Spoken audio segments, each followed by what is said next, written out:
There's this competition between Jordan and Scalise, you know, between the guy who covered up a sex scandal and the guy who is David Duke without the baggage. There is some speculation that the Republicans will just say, screw it, let's go back with Kevin McCarthy. We'll see. And, you know, there's some small possibility that the Democrats will ride to the rescue. So, you know, keep your eye on all these things. We'll see how all this shakes out. Why Trump and the GOP are burning the entire system down is the headline of the article I wrote over at HartmannReport.com today. And, you know, what I'm pointing out is that what we're seeing, and I think that, you know, even the dysfunction that I was just discussing in the House of Representatives is symptomatic of this, or arguably even causal, is that there are three factions in the United States who want to destroy the American government. They want to replace our government with basically nothing, with you know, giant corporations and billionaires. You know, all government functions that have to do with helping people out. You know, welfare programs, food programs, education, scholarships, all that. They want to replace all that with private philanthropy so that we all have to go hat in hand begging billionaires for things. And basically, they're trying to recreate the world that Charles Dickens documented. I mean, that's really what we're talking about here. So you've got the right-wing billionaires who are trying to do that. And then you've got the MAGA people who are trying to tear down American democracy. You know, the right-wing billionaires are, you know, they're sort of okay with democracy as long as they can buy it. You know, now that you've got Citizens United, they're quite happy with that. But, you know, then you've got the MAGA people who want to basically have a dictatorship in the United States. They want Donald Trump to be, you know, the one and only, the king of America, you know, until the day he dies. And then, you know, replace him with some other king of America. So that's the second group. And then the third group are the people who are overtly dancing to the tune of Vladimir Putin and Russia and other autocratic regimes around the world. And that group, excuse me, and that group is, you know, very much out there promoting the idea that we should stop aiding Ukraine, you know, well, in fact, Josh Hawley, the traitor from Missouri, the guy who gave the fist bump, the fist in the air to the January 6th insurrectionists. Josh Hawley just tweeted that we should take all our aid to Ukraine and give it to Israel instead. Cut off Ukraine. Just hand them to Russia. Right? So, you know, you've got the Putin caucus in the Senate and in the House. And, you know, this is what they're all about. So you got these three groups that want to tear down the country. Steve Bannon talked about this when he was an advisor, a Trump advisor in the White House in 2017.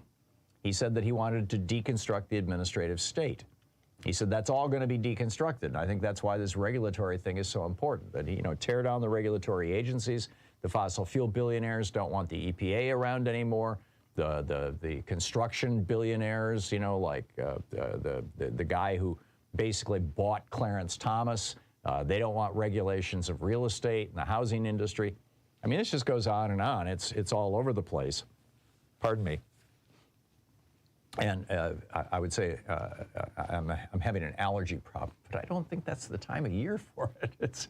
I don't know why my nose is running. Anyway, in this, the GOP, Putin, and the fossil fuel billionaires are all, you know, working toward the same goal.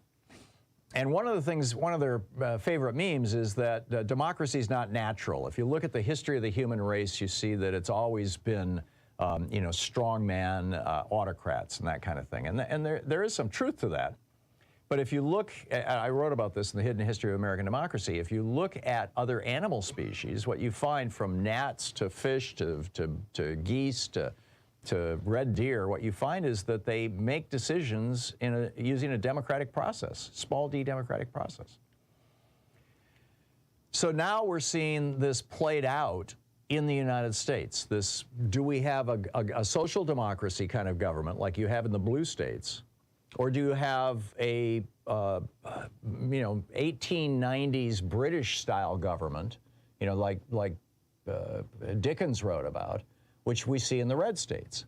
And this is why in the red states, in the fully GOP-controlled red states, low-income working people don't have access to Medicaid. Public education is under attack with voucher programs. Women can't get an abortion. There are a few scholarship programs for higher education, so everybody goes in debt if they want to go to college. Districts are so gerrymandered that voting is largely symbolic. Union rights are non-existent. Guns have more protections than children.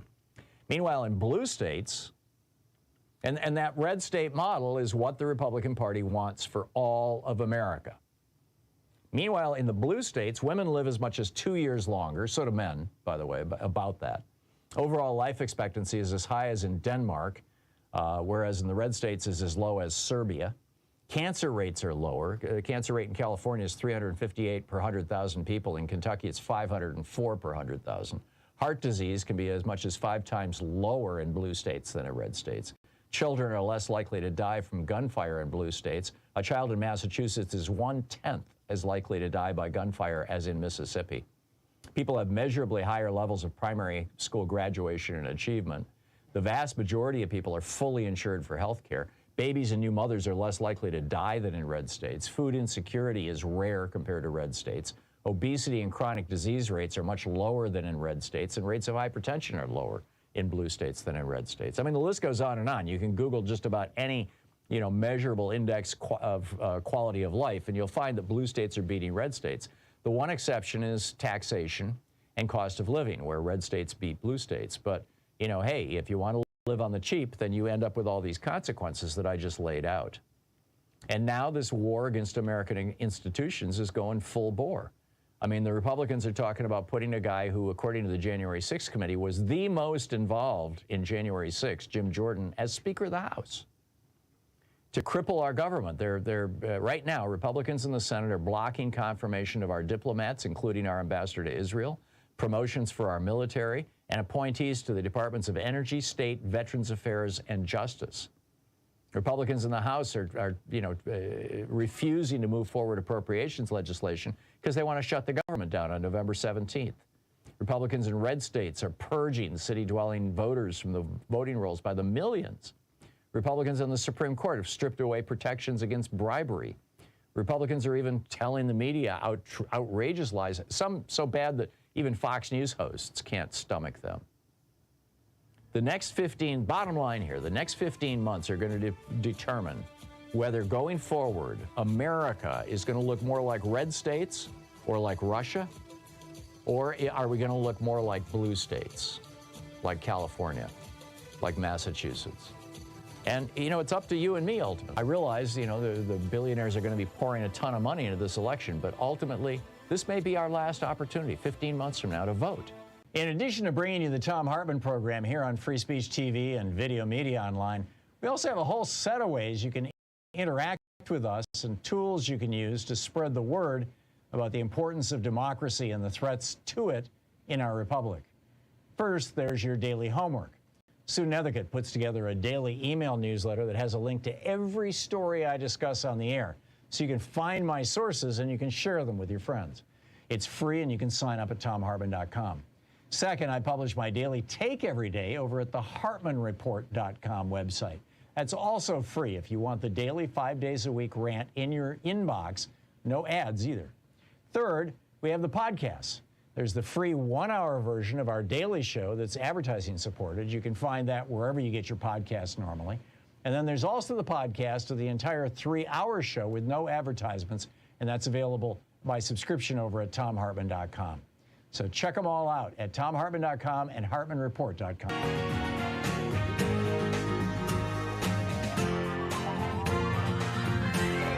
We say fight back!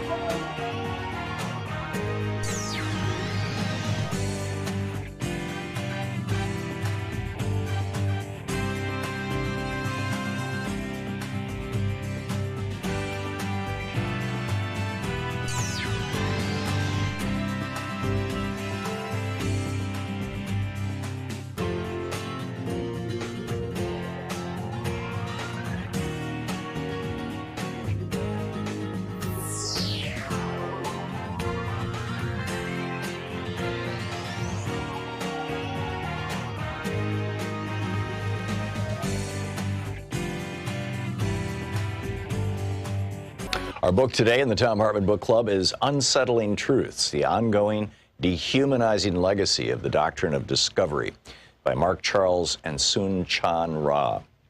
This is from chapter 1. You cannot discover lands that are already inhabited. I, Mark, said this almost under my breath as I walked past a line of men dressed as Spanish sailors from the 1490s. I was in front of Union Station in Washington, D.C., near the massive statue of Christopher Columbus overlooking the United States Capitol. Every Columbus Day, there's an official ceremony in this plaza honoring Columbus as the discoverer of America. I had stumbled upon this ceremony by accident the year prior. There were a few non-natives holding signs and protesting the ceremony, but nothing very disruptive. I went back the following year primarily out of curiosity. I wasn't intending to protest, nor did I want to make a scene. As I walked up behind the statue and approached the group of men dressed as Spanish sailors, the words just came out of my mouth. You cannot discover lands already inhabited. As I walked further down the line, I said it again, this time a little louder. You cannot discover lands already inhabited. As I continued walking, I came to the front of the line where a group of men dressed in suits were standing. I repeated myself, making sure they could hear me. You cannot discover lands already inhabited. Suck it up, was the reply I heard as I kept walking. By this time, I'd walked around the statue and reached the front where a small stage had been erected and chairs set up for people to watch the ceremony. It hadn't started yet, but more than half the audience was seated, waiting for it to begin. So I stopped near the center, turned toward the crowd, and in a calm but loud voice, I said to the people, you cannot discover lands already inhabited. That process is known as stealing, conquering, or colonizing. The fact that America calls what Columbus did discovery reveals the implicit racial bias of the country, that Native Americans are not fully human. Quickly, one of the white men dressed in a suit walked over and interrupted me. You are not welcome here, he said as he grabbed my arm and began walking me away. I attempted to explain the inappropriateness of both celebrating this holiday as well as hosting this ceremony, but instead of engaging in conversation, he threatened me with arrest and escorted me from the area. As I walked away from the gathering, I was amused at his words and the irony of their context. A white man participating in a public ceremony honoring Christopher Columbus as the discoverer of America, telling a native man he was not welcome in that space. How did a flawed assumption about the place of the indigenous population in U.S. society become normative? How are assumptions so deeply ingrained in the American psyche and imagination that dysfunctional and oppressive actions emerge? How did a dysfunctional idea and worldview form that allows for the displacement of native bodies? One of the explanations for the formation of this dysfunctional worldview is the doctrine of discovery. The doctrine of discovery is a set of legal principles that govern the European colonizing powers, particularly during the administration of indigenous land, regarding the administration. It is the primary legal precedent that still controls native affairs and rights, and international law formulated in the 15th and 16th centuries. From a theological perspective, the legal and political role of the doctrine of discovery is rooted in a dysfunctional theological imagination that shaped the European colonial settler worldview. The doctrine emerged from a series of 15th century papal bulls, which are official decrees by the Pope that carry the full weight of his ecclesiastical office.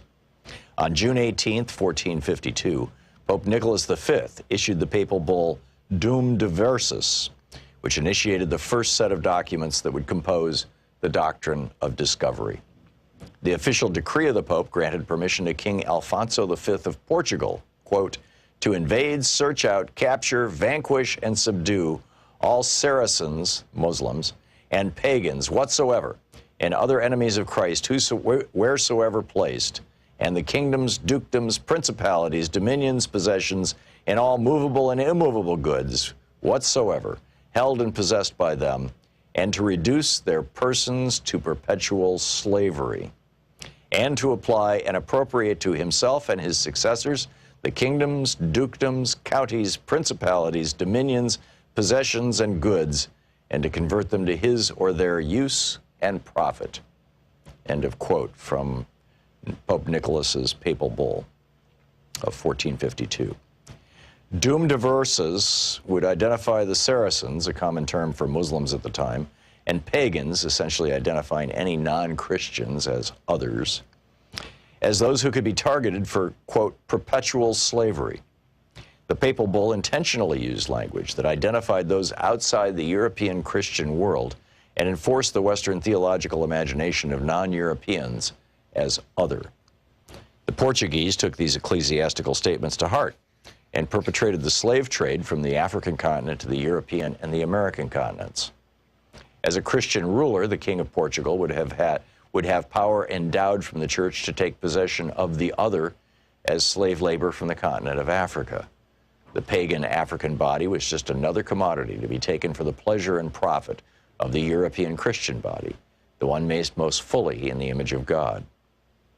In the January of 1454, hey, it's the beginning of a brand new week, a brand new day, it's a happy Monday. We've got a lot to talk about. Will Speaker Jim Jordan create an axis of evil with Trump and Putin-Aligned MAGA Republicans? The vote's going to be tomorrow. I have a whole bunch of news in that regard for you. Also, Fox News is lobbying to get Jim Jordan speaker on behalf of Donald Trump. Yep, it gets weirder and weirder. If only the framers of the Constitution had a thesaurus, then Trump couldn't run as president. I'll tell you about that. And why is anyone not surprised that Donald Trump is not paying his bills? New story on that. In our second hour, how the Republican Party is decapitating the American government, agency by agency. Also, how Donald Trump killed Herman Cain. Is this going to come back and haunt him? And in the second hour, how an Alabama woman was imprisoned for essentially being pregnant, for endangering her fetus, and then the state endangered her. She ended up giving birth in a shower in a jail. This is a bizarre story. This is apparently a big thing in Alabama, going after pregnant women. In our third hour, our single guest for the day, Dean Obeidallah, my SiriusXM Progress Channel colleague, is going to drop by. He's got some thoughts on Jim Jordan and other issues. Also, the Polish election happened over the weekend, and it looks like, tentatively, I mean, we may not know until Christmas because it takes a while for coalition governments to form in Poland, but it looks like the Duda's Law and Justice Party, the right-wing party, got kicked out, and the Progressive Party is going to be in there. Well, I'll tell you, I'll give you all the details in the third hour of the program. Also, you know, the war between Israel and Hamas continues. Increasingly, we're hearing calls from officials, from you know, former president, just right across the board, for Americans in general, to separate Hamas from the Palestinians. Hamas is not the Palestinians. Hamas is, it may, you know, many of their members may be Palestinians, but just like Al-Qaeda is not Islam, Al-Qaeda, you know, Hamas is not the Palestinians. And, you know, this murder over the weekend, I believe it was in Chicago, a landlord stabbed a little Palestinian ancestry boy 26 times and killed him because he was Palestinian or his parents were Palestinian. Cute little kid, too. I mean, this is what happens with the just general insanity around this kind of thing. So, you know, there's not a lot of news in that regard other than that Israel, you know, everybody had expected Israel to have started a ground invasion by now. Apparently, they do have troops inside Gaza, but they're doing very selective stuff. The bombing has gone from leveling entire city blocks to now kind of pinpoint precision bombing, where they're going after individual apartment buildings where they believe Hamas people are living.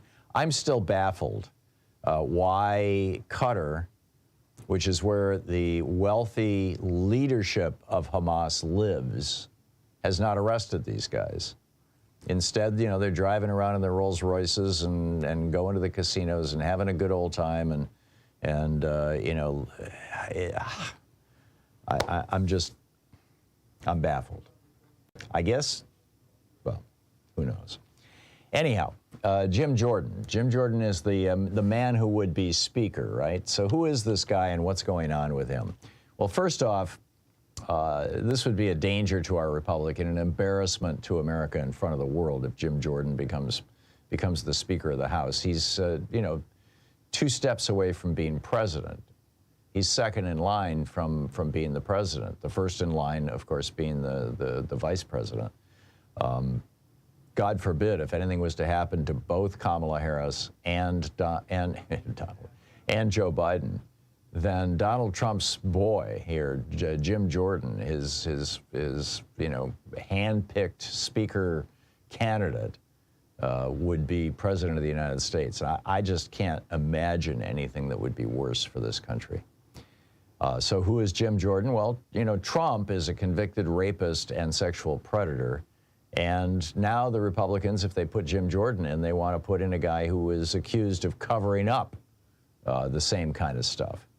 You would have thought that after Denny Hastert went to prison for that the Republicans would figure out this isn't a good look, but apparently not.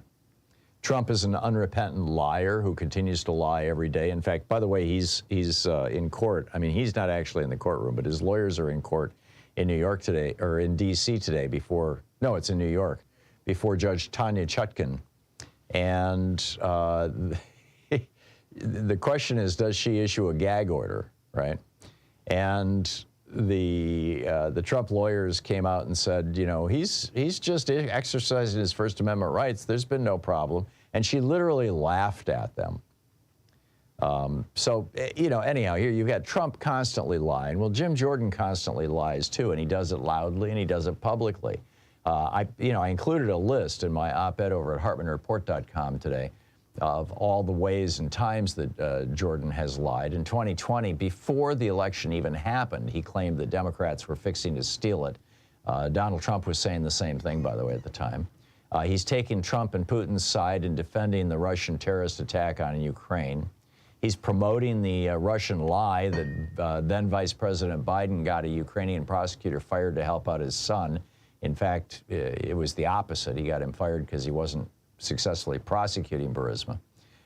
He's argued that Social Security and Medicare must be reformed, must be cut, rather than raising taxes on rich people. He's trying to blow up Fani Willis's investigation of Trump's crimes down in Georgia. He's siding with Trump and his Republican conspiracy to overthrow our government on January 6th. In fact, according to, well, I'll get to that. He's telling false stories about Hunter Biden's laptop. He's smeared Robert Mueller and Rod Rosenstein in an effort, and led an effort to impeach Rosenstein. He advanced a strategy to gin up an impeachment effort against President Biden, which he is running right now. He's supporting a corrupt strategy by Wisconsin Republicans to impeach their Chief Justice. He's helping cover up revelations of fraud in Donald Trump's tax returns. He's participating in the center of a conspiracy to storm the Capitol and then voting not to certify Biden as the legal winner.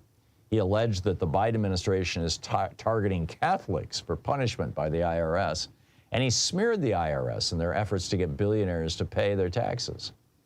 But don't just take it from me. Here's what Liz Cheney, who is no Democratic shill, had to say about Jim Jordan. Quote, Jim Jordan was involved in Trump's conspiracy to steal the election and seize power. He urged that Pence refuse to count lawful electoral votes. If Republicans nominate Jordan to be Speaker, they'll be abandoning the Constitution. She adds, Jim Jordan knew more about what Donald Trump had planned for January 6th than any other member of the House of Representatives. And then the January 6th committee subpoenaed Jim Jordan, and he refused to show up for the subpoena. He's in contempt of Congress. He's not in jail, but he's in contempt of Congress. Former Speaker of the House John Boehner said, I never saw a guy who spent more time tearing things apart, never building anything, never putting anything together. And in fact, he's been in Congress for 16 years, has authored 4 pieces of legislation. None of them have passed. Not a single bill that Jim Jordan has authored has become law. You know, he crashed that skiff. Remember that, the secure place during the Trump impeachment hearings around his efforts to blackmail Zelensky?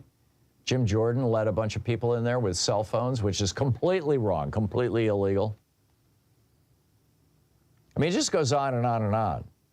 His voting record is obscene. He voted against the For the People Act, against the Idea Funding Act, against Protecting Infants from Formula Act, against the Secure Background Checks Act, against fighting homelessness, against the Honoring Family-Friendly Workplaces Act, against the RAISE Act, against the Mental Health Access and Gun Violence Prevention Act, against the Farm Workforce Modernization Act, against the Violence Against Women Act, against the Assault Weapons Ban, against Marijuana Opportunity Reinvestment, against community service block grants, against extending government funding, against the John R. Lewis Freedom to Vote Act, against resources to communities in need, against the Workplace Innovation and Opportunity Act, against the Mental Health Matters Act, against the Infant Formula Supplemental Appropriations Act, against the Protecting Our Kids Act, against ensuring a fair and accurate Census Act, against the Respect for Marriage Act, against the Mental Health Justice Act.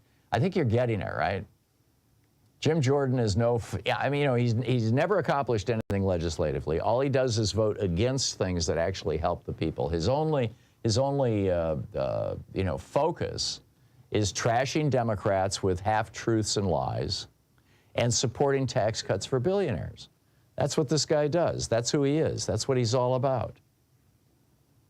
The Cleveland Plain Dealer, their former editorial director, wrote, quote, "Placing second in line of presidential secession, a man willing to besmirch everything America stands for in service of Trump by rights should prove too risky for many of the House's Republican members."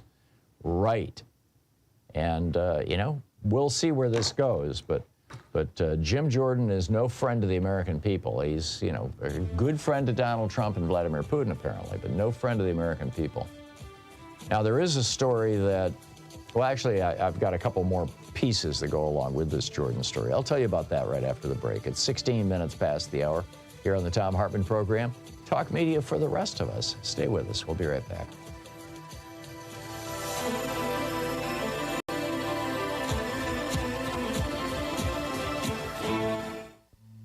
This is the Thom Hartmann Program.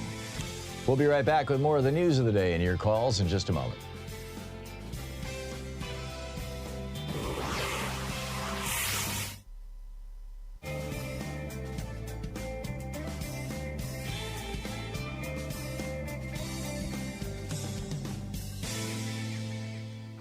And welcome back.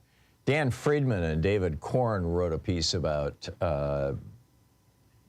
Jim Jordan for Mother Jones magazine. And every single one of these things has a hot link in it, right, to the actual story. They write, Jordan was an enthusiastic and early recruit in Trump's war on our republic and his war on reality in both public and in private.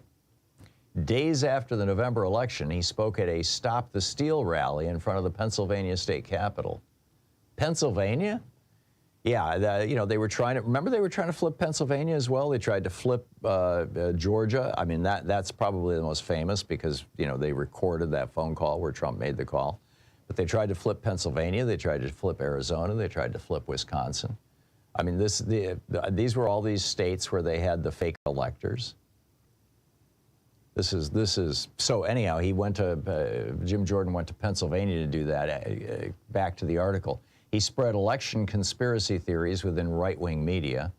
He endorsed Rudy Giuliani and Sidney Powell's bogus claims that Dominion Voting Systems and Smartmatic had robbed Trump of electoral victory.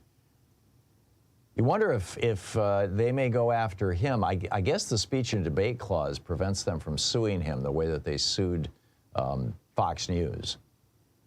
I don't know.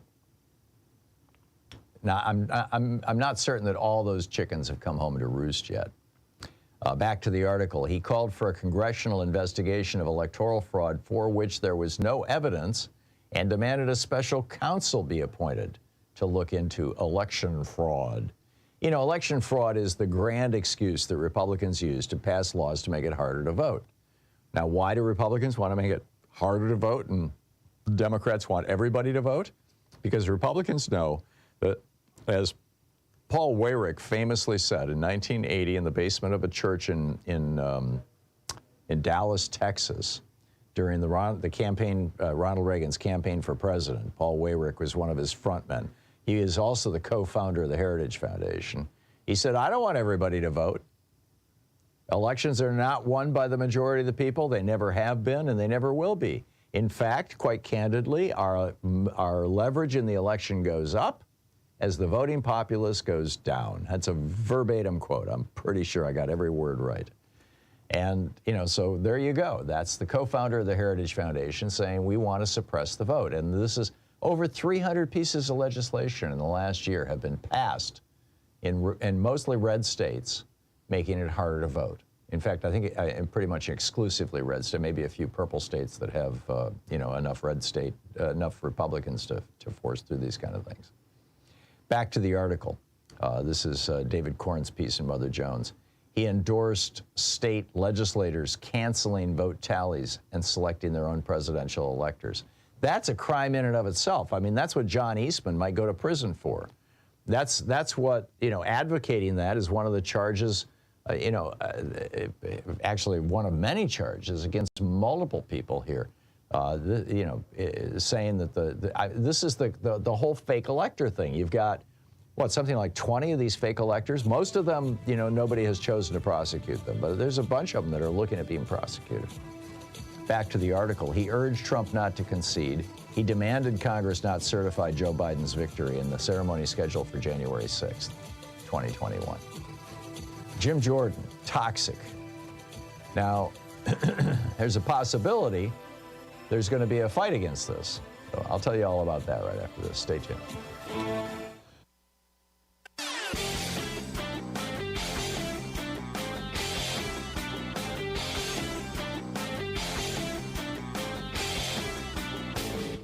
Missed my opening rant today? It's usually published over at HartmannReport.com, where you can read it and share it with your friends for free. Check it out, HartmannReport.com. Are you feeling exhausted by Donald Trump? So many Americans are. And not Donald Trump, not just Donald Trump. The entire GOP. We've got this war on trans people. We've got a war on queer people. We've got a war on people of color, a war on voting. Young people concerned about climate change, and Republicans not only refusing to do anything about it, but like Marjorie Taylor Greene out there talking about how, oh, well, it's just normal variation, it's nothing to worry about. Just keep on shoveling that coal. People cutting pills in half because they can't afford their medicine. Parents who don't have enough money to properly dress their kids for school, even though they're working full-time. Seniors fearing that the Republican Party is going to finally succeed in killing off Social Security and Medicare. They're trying it again. It's this whole, yes, we'll raise the debt ceiling as part of cut Social Security. It's nuts. I got a whole op-ed about it over at HartmannReport.com. Check it out.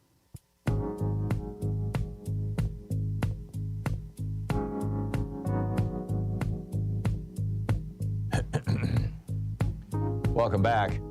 So now it turns out that Fox, Sean Hannity over at Fox is lobbying members of Congress to vote for Jim Jordan. Now there is another story out there, by the way, and it's there are several people reporting it actually at the moment, but the main thing is that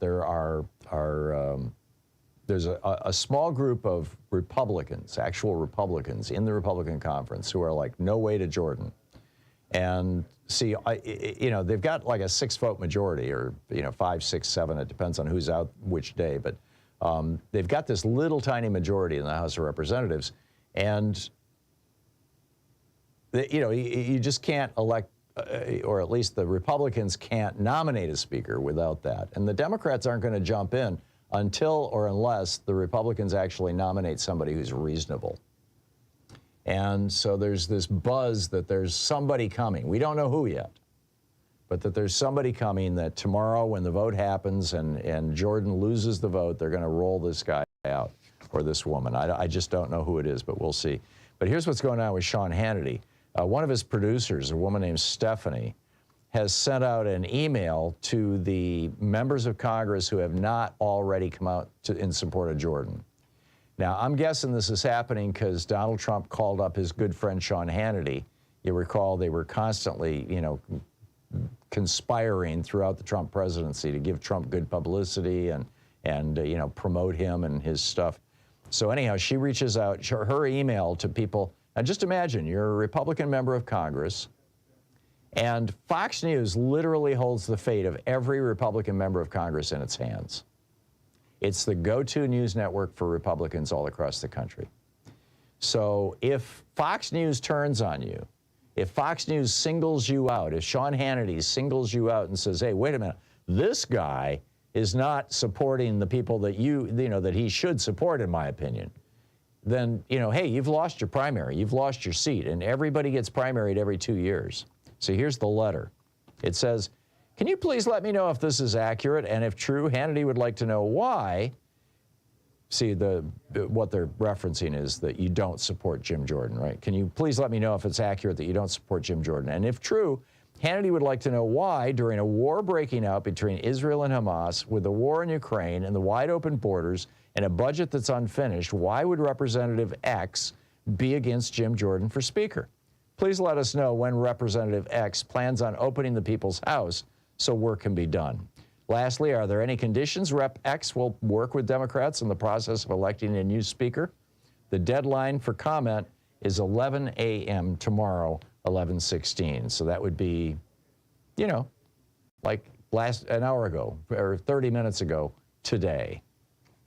So here you've got, you know, Sean Hannity now playing chief lobbyist on behalf of Jim Jordan.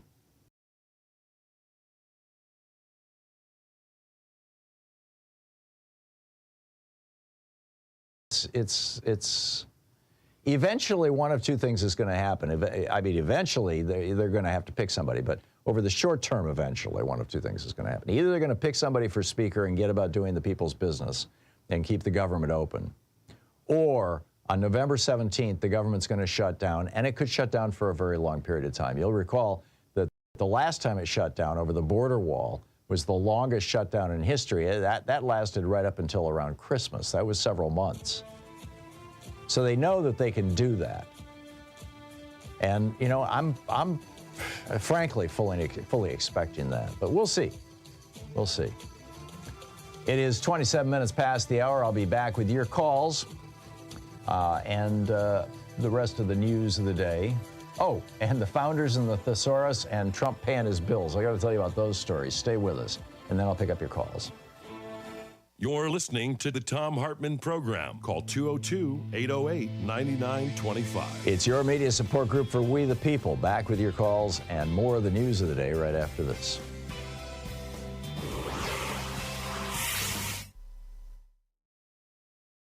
Our book today is Future War, Preparing for the New Global Battlefield by Robert, I believe it's pronounced Latif, L-A-T-I-F-F. This is from the introduction. This day following weeks of heightened tension with Russia over its actions in Ukraine and Syria, and harsh words between the United States and China over actions in the South China Sea, and as workers are preparing to depart the cool of their air-conditioned Manhattan office buildings for the gridlocked highways and subways, several large electric power plants along the East Coast simultaneously experience dramatic overspeed conditions in their large turbine generators. Plant operators are unable to stop the steam turbines, whose automatic control and data systems have been infected by sophisticated computer malware, and they catastrophically tear themselves apart, cutting power to large segments of the population and industries in the Northeast. Building systems shut down, hospitals switch to emergency generators, trains stop running, traffic lights cease operating, and Wall Street trading comes to a halt. At the same time, 1,100 miles to the south, a massive rocket sits fueled and ready to launch a critical national security satellite when an explosive-laden private aircraft flies at low altitude into the Cape Canaveral launch pad area and, despite repeated warnings, slams into the pressurized fuel tank and solid rocket motors, creating an enormous conflagration.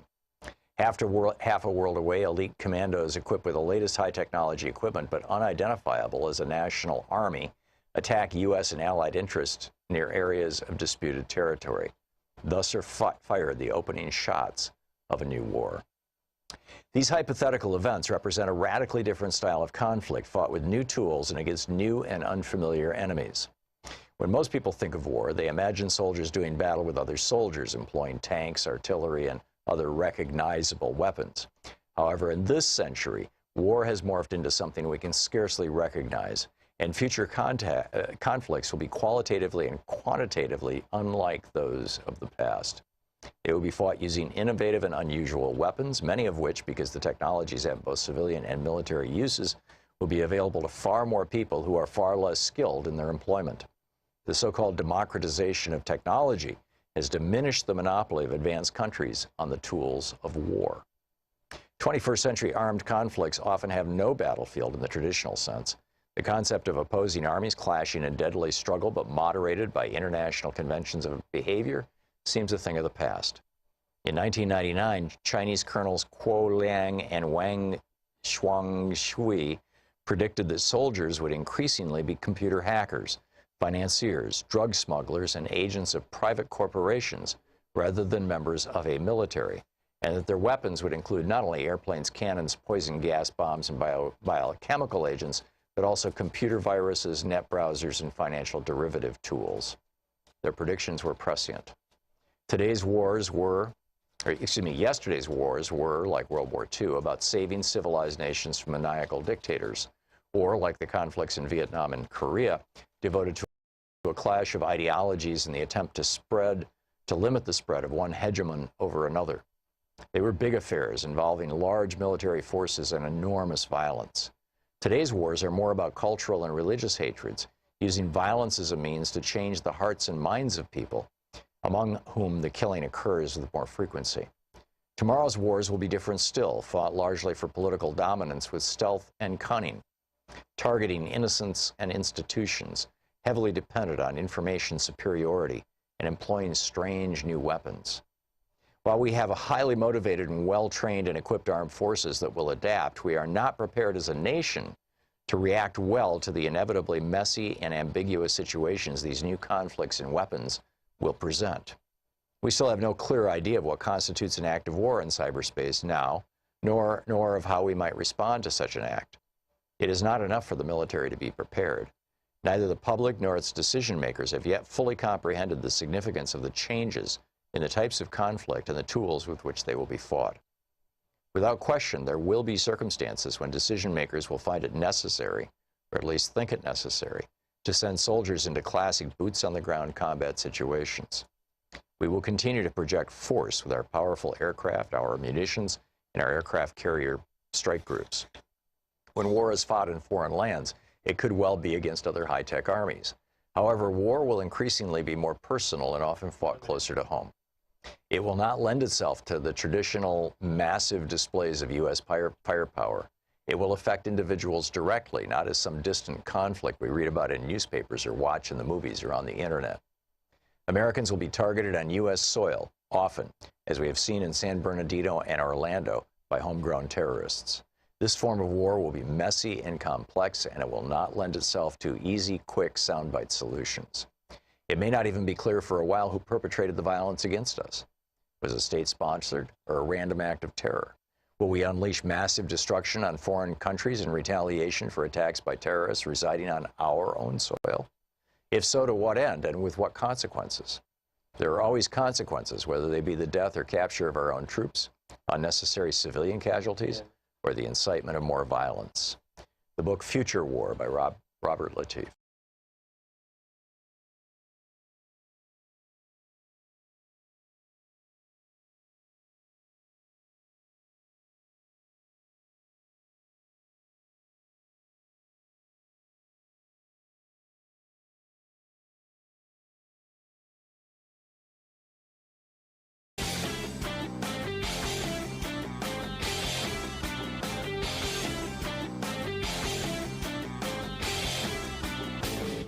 Did you know that every weekday we send out an email before the show giving you all the topics coming up so you can be fully informed and ready to interact with our program? Or that after the show we send out Sue's Stack, a list of every topic I've discussed along with clickable hot links to every source of information I've shared with you on the air? It's all completely free and available over at thom.tv, THOM.tv. Check it out.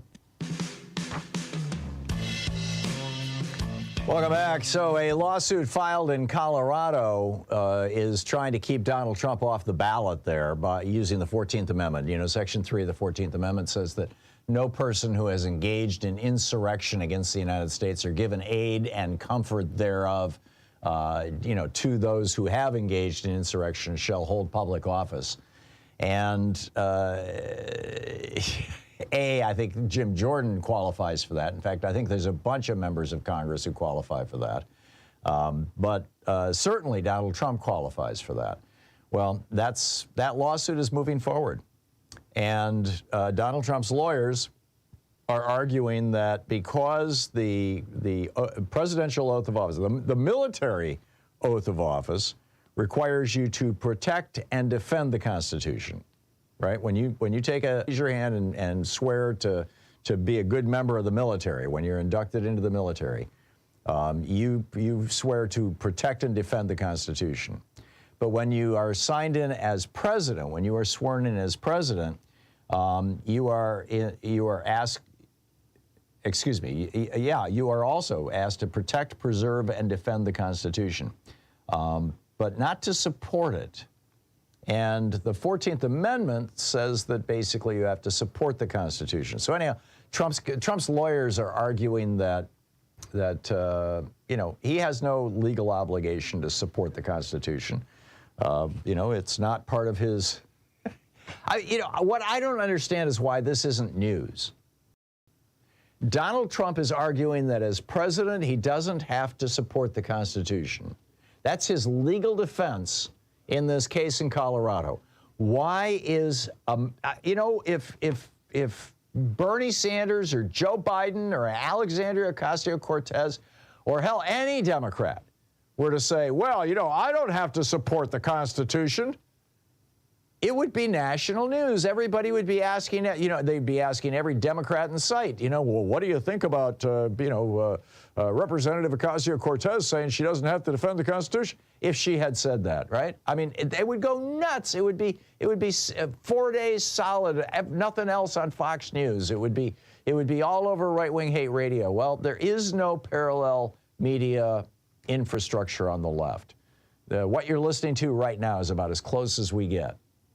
There's me and a handful of other, talk show hosts essentially who are on Free Speech TV, a small number, but a good number of for-profit radio stations and a whole bunch of Pacifica stations all around the country.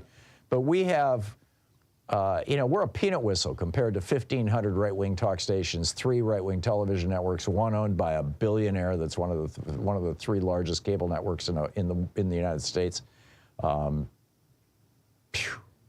But can you imagine if a Democrat had done that? Had said, oh no, you can't take me to court. I don't need to I don't need to support the Constitution. This is nuts. Anyhow, let's pick up your calls here. George in Chicago. Hey, George, what's on your mind today? Hi, Tom. I wanted to talk a little bit about the heinous and heartbreaking murder of the little boy. Correct a misimpression. This murder occurred in Plainfield Township, which is actually about 40 miles from downtown Chicago, not even located in the same county as Chicago, which is Cook County. It's located in Will County, which is to the south and west, actually just a short distance from Joliet. Mm.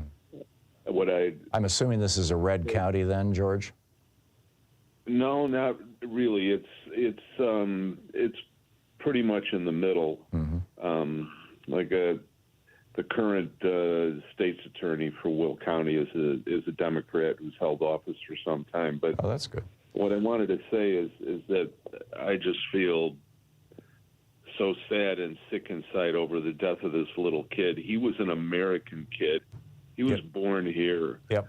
And, he loved the stories that I've read, particularly the Chicago Sun-Times has a good story. He loved soccer. He loved basketball. He loved all the kind of stuff American kids love, and he was stabbed 26 times. I mean, how heinous is that? By his landlord, for God's sake. Yeah. Apparently, this was the only child of his mother, and the parents were either divorced or separated. They didn't live together. She was actually renting a room in the house of the landlord. There's a picture of it in the Sun-Times article. It's a big old frame house. Mm-hmm. Apparently, nobody knew of any difficulties between the landlord and the mother and son up until this point. And he had actually built a tree house for the kid on the property sometime prior. Whatever set this guy off, it's hard to say. I mean, there's a picture, his mugshot here, and he doesn't look like a happy and healthy person. That's all Yeah. I'll say about him. Yeah.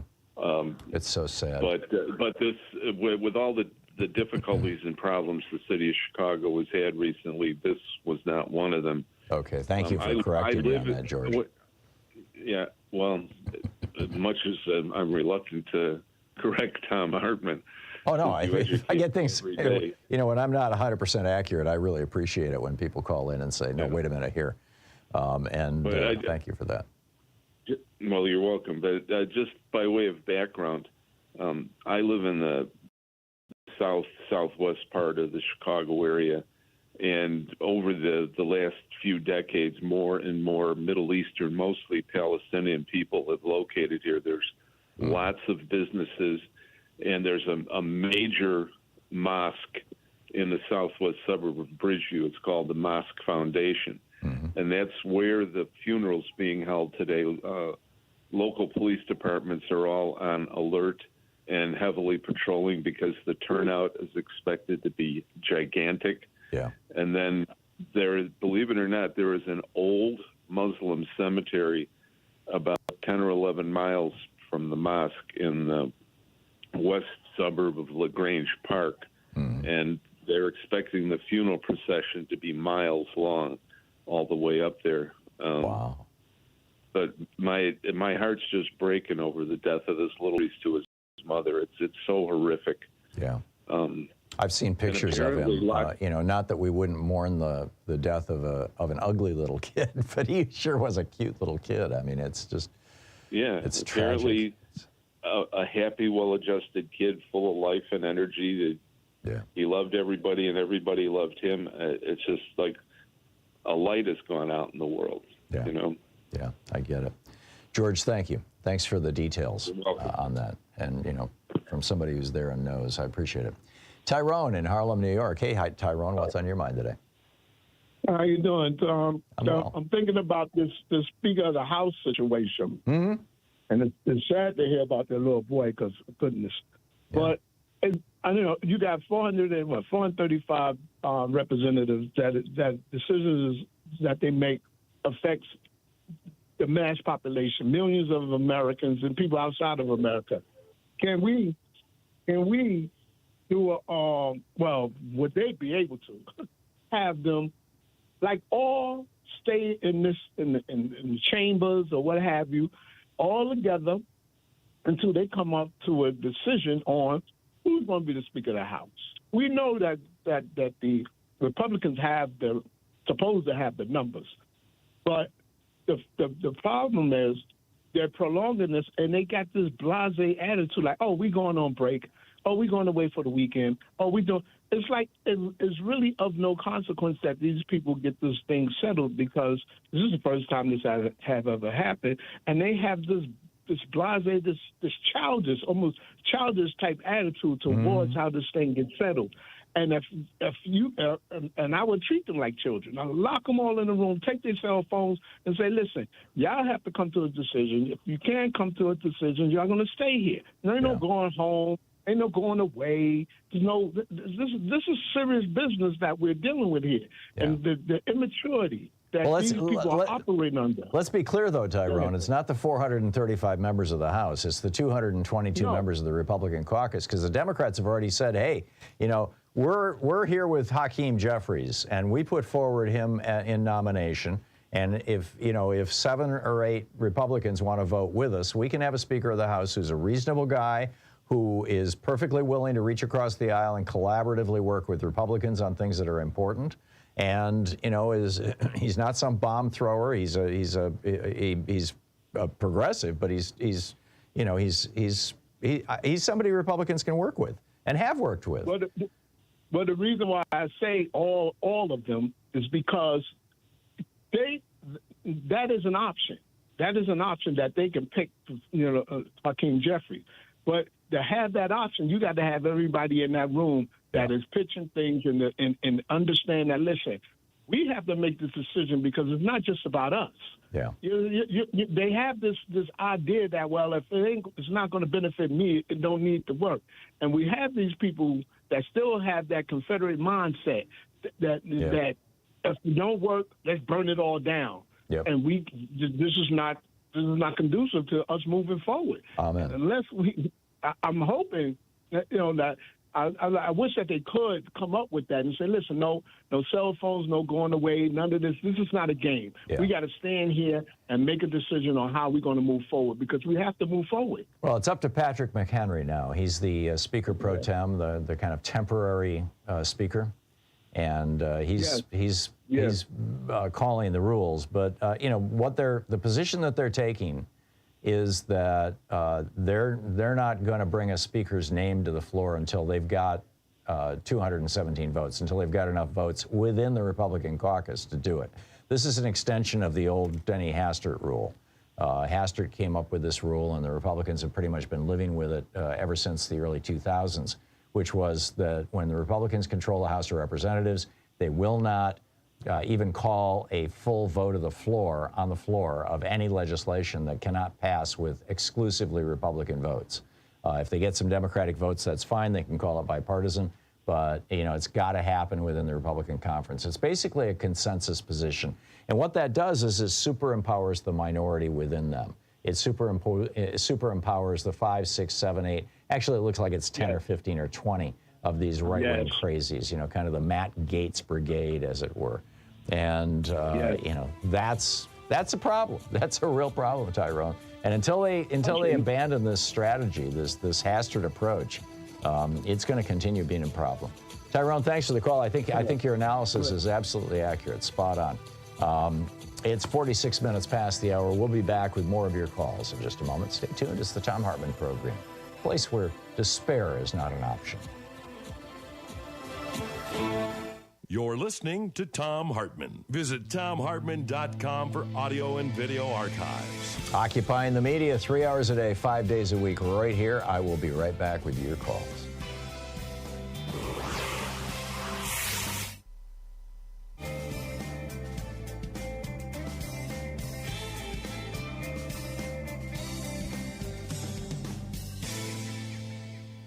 And welcome back. Dave in Federal Way, Washington. Hey, Dave, what's on your mind today?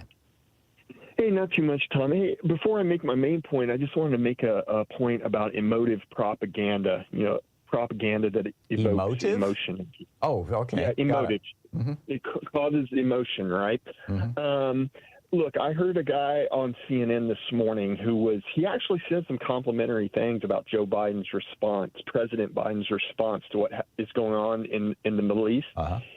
But then he said, as far as restraint, it's too soon to talk about restraint. Israel has faced the worst tragedy since the Holocaust.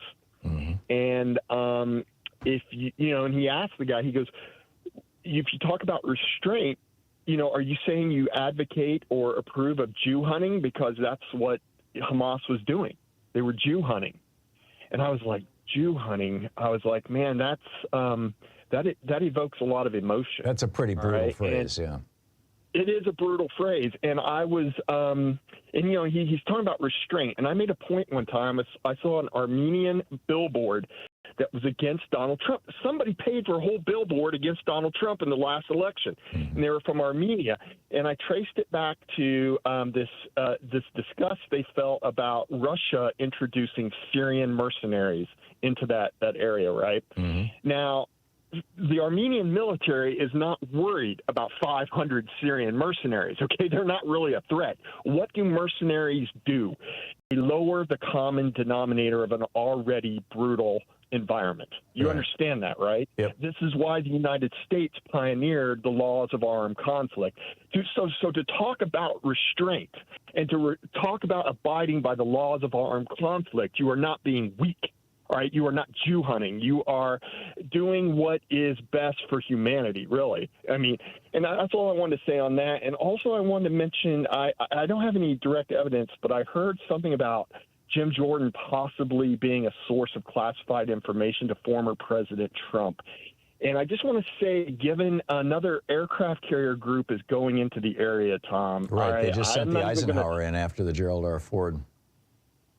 Okay, I don't even feel comfortable speculating on that, but I have a pretty good idea. We didn't send an aircraft carrier in 2006 when I was there, okay? An aircraft carrier group. I have a pretty good reason why, all right? And like I said, I don't really want to speculate on it, but I can say this. I've also been tracking this Fat Leonard case, right, where Fat Leonard was just making a bunch of money off of bribing, in getting classified information from various sailors. Some of them were freed from prosecutorial misconduct. They were given a misdemeanor and had to pay $100. So this is complex, right? This whole thing about the value of classified information and the consequences, et cetera. But Donald Trump is not Fat Leonard. He is a former president of the United States. And I would say, given the situation of two aircraft carrier groups, it would be highly dangerous and irresponsible to pass information on to Donald Trump. Yeah, right? I don't know of any evidence that Jim Jordan has been. When he and his buddies raided that skiff during the impeachment hearings, that's a prosecutable offense. Although they would use the speech and debate clause to get around it, but I don't know of any other instances where he's been charged with messing with classified information. Do you, Dave? No, I don't know the specific, but I'm still looking. I heard it on another show, and it's one that I usually. But it may be classified information regarding this case. Heard on the radio often is the same thing as saw it on the internet. You got to double check it. But Dave, thank you. It's always nice to hear from you.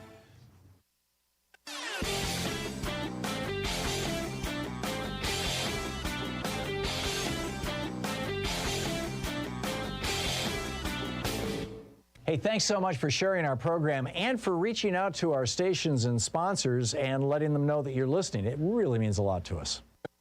You know, back in the day, the Republicans had these kind of soft, big lies. Ronald Reagan telling us that if we just cut taxes on billionaires, it'll trickle down to all the rest of us. And climate change isn't caused by fossil fuels, of course.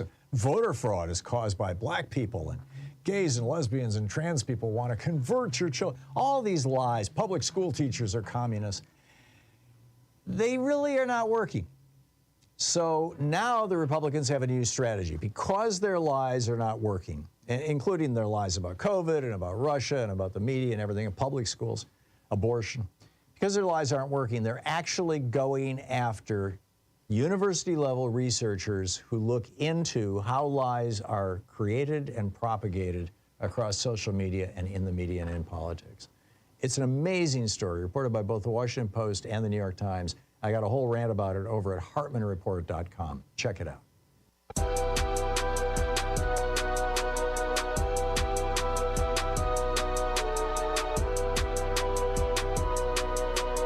53 minutes past the hour, picking up your calls.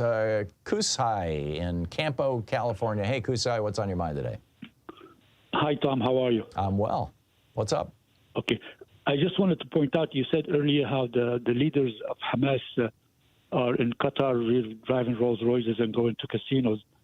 I know there is no casinos in Qatar for sure. Okay, thank you. I stand corrected. No, but if I may, how would you substantiate them running around driving Rolls Royces, because their reputation in the Middle East is that they are they are not corrupt, which makes them more popular than Abbas and his cronies. Oh, really?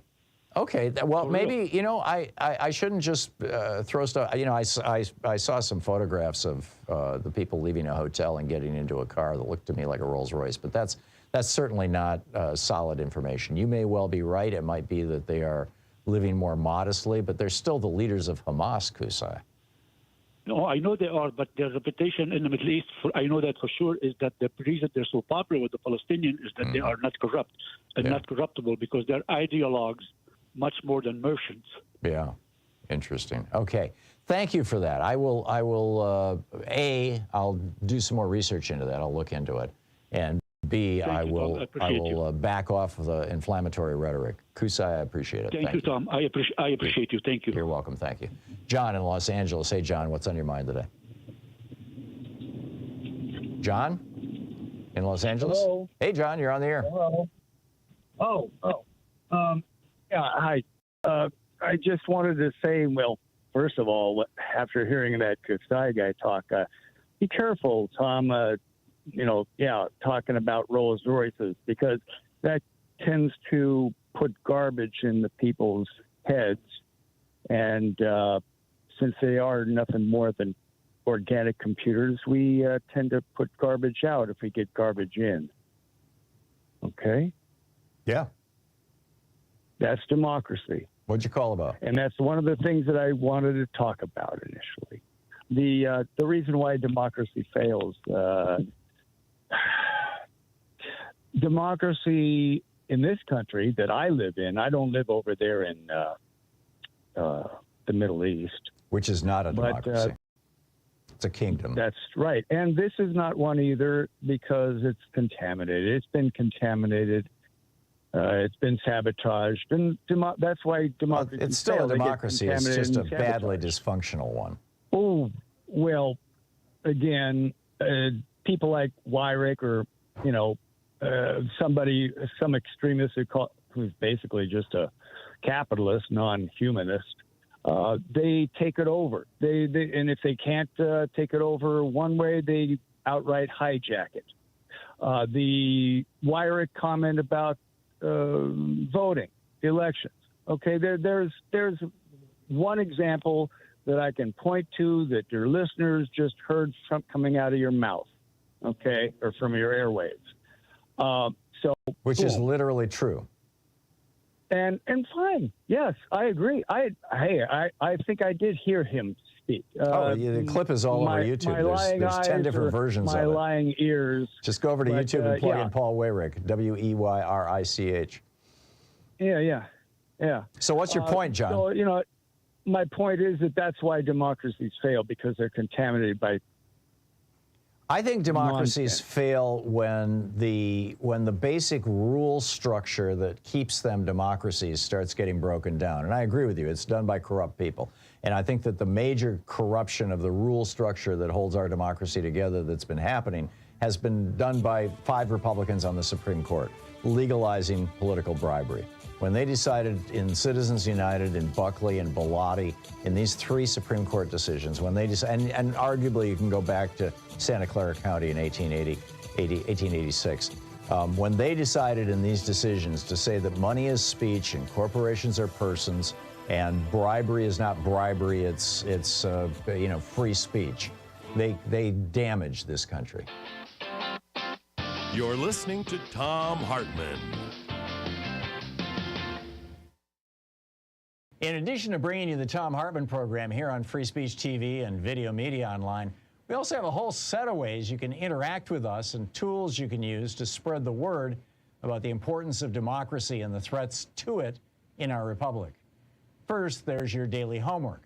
Sue Nethercutt puts together a daily email newsletter that has a link to every story I discuss on the air, so you can find my sources and you can share them with your friends. It's free and you can sign up at thomhartmann.com. Second, I publish my daily take every day over at the hartmannreport.com website. That's also free if you want the daily 5 days a week rant in your inbox. No ads either. Third, we have the podcasts. There's the free 1-hour version of our daily show that's advertising supported. You can find that wherever you get your podcasts normally. And then there's also the podcast of the entire 3-hour show with no advertisements, and that's available by subscription over at thomhartmann.com. So check them all out at thomhartmann.com and hartmannreport.com.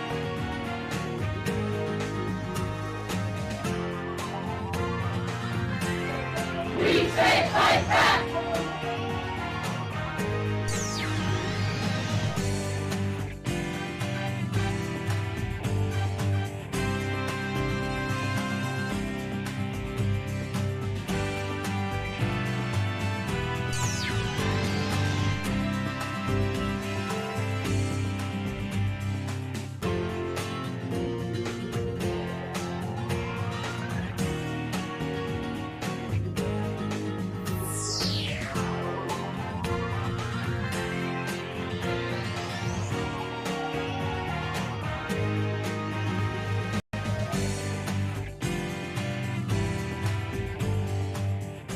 Our book today in the Thom Hartmann Book Club is Stand Up, Struggle Forward by Sanyika Shakur, This is a book that was written back in the late 90s, but it's still very, very timely.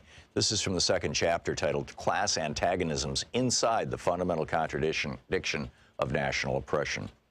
Having just passed the 19th and quickly approaching the 20th anniversary of the LA Rebellion, we should be reminded here of what Rodney King whimpered as he stood in front of a bank of microphones surrounded by class enemies and neo-colonial politicians. We should remember how he'd been dressed in that non-threatening cardigan sweater, white shirt, and black tie, how his hair had been tortured into submission by a jerry curl. We should reflect as well upon how timid and spooked he looked, and on how concerned and stern those who flanked him were as well. That was a Kodak moment. It was staged to foster an image of contrition and resignation, submission, a victim. Rodney King had been led to believe, through a bourgeois sense of reasoning, that the rebellion was really about him, that the reason new Africans and Mexicanos took to the streets of South Central was the result of his filmed beating. That, of course, is typical of mechanical bourgeois thinking. What it's not typical of, however, is someone from the hood. And this cuts both ways. No one in the hoods and barrios ever thought it was about Rodney King. We'd all seen the film over and over like everyone else, but that was par for the course. We'd always seen that, long before anybody caught it on tape. Actually, we'd experienced much more than that. Why, it's safe to say that the hoods had gone to war with each other in vicious waves of internal, intra-class combat for much less than that, though because of a general colonial mentality which prevents the challenging of bottom-up oppression, the same hood forces will not, in any systemic way, wage war on the pigs, or for freedom, land, and socialism. Rodney King alone, and of his own accord, would not have thought to hold a press conference to ask the asinine question in the form of a whimpering request, can't we just all get along? The fact of the matter is, we are getting along. New Africans and Mexicanos are getting along just fine. What we couldn't understand was why he was admonishing us for getting at the exploiters of our communities. The impression he gave, with his handler's hands up his back like a ventriloquist troll, was that a race riot was going on, as if we had all begun to kill each other or burn and rob each other's homes. His handlers compelled him to send up a false flag, a diversion. But you see, this was the very thing that exposed the class interests and reactionary politics of the Uncle Toms that had been designated to handle him, and by extension, us. Let's go back for a minute. Let's talk social development, aka history. There exists a fundamental contradiction in our lives that, like an elephant in the room, no one wants to acknowledge. As a consequence of the war waged upon various African nations by European powers, those of us captured and kidnapped were taken out of our own self-determining social developments and violently forced into Euro-American history. This is not simply a clever play on words. This is a reality. We lost the ability to control our own destiny. Read that again. From that time until now, the fundamental basic contradiction between the U.S. oppressor nation and our own oppressed and colonized nation has been the governing imperialist relationship, which is to say, us not being in control of the qualitative factors that determine our lives as a people, as a nation. Our tradition of struggle against this fundamental contradiction has taken many forms, some hidden or obscured, some open and hostile. But all of these have been open to resolve the fundamental contradiction and to regain our independence. While there have been some bona fide struggles to resolve the contradiction, there have also been reactionary neocolonial struggles waged by internal enemies loyal to the oppressor nation and culture that have tried time and time again to subvert and control our destiny for the benefit of the capitalists. They've come among us, always imposed from above, stirring up emotions and giving lip service to progress, equality, justice, and prosperity. These always within the colonial confines of the oppressor's arrangements, and none collectively ever materialize. Because without a resolution of the fundamental contradiction, that is the freeing of our productive forces from U.S. imperialism and the governing of our own affairs, we'll remain a minority within the American system as opposed to a majority in our own, and subjected to the established bourgeois social contract, i.e. colonialism, neo and post. We can parade all through the empire with black congressmen, black mayors, black governors, black police chiefs, black Supreme Court justices, hell, even a black president. And absolutely nothing will alter the genocidal relationship that governs our national oppression here, because the blacks are part of the colonial apparatus. They have made a strategic alliance with the capitalist imperialists to act as go-betweens in our oppression and exploitation. This is a conscious class stand. The black petty bourgeois is not innocently confused, like, say, Mrs. Jackson across the street is, about our national oppression, about the existence and subjugation of New Africa. They are well-read, have traveled in our experience. They've just chosen sides against us and in favor of our historical enemies. And the sooner we recognize and internalize this, the better off we'll be. Black ain't nothing but a color. As a designation of our national identity, it has played out. It is a superficial understanding at best and a foolish and dangerous analysis at worst. We have no collective control over the qualitative factors which determine our lives. We do not, in other words, control our destiny, not as a people or a state. The book is Stand Up, Struggle Forward by Sanyika Shakur.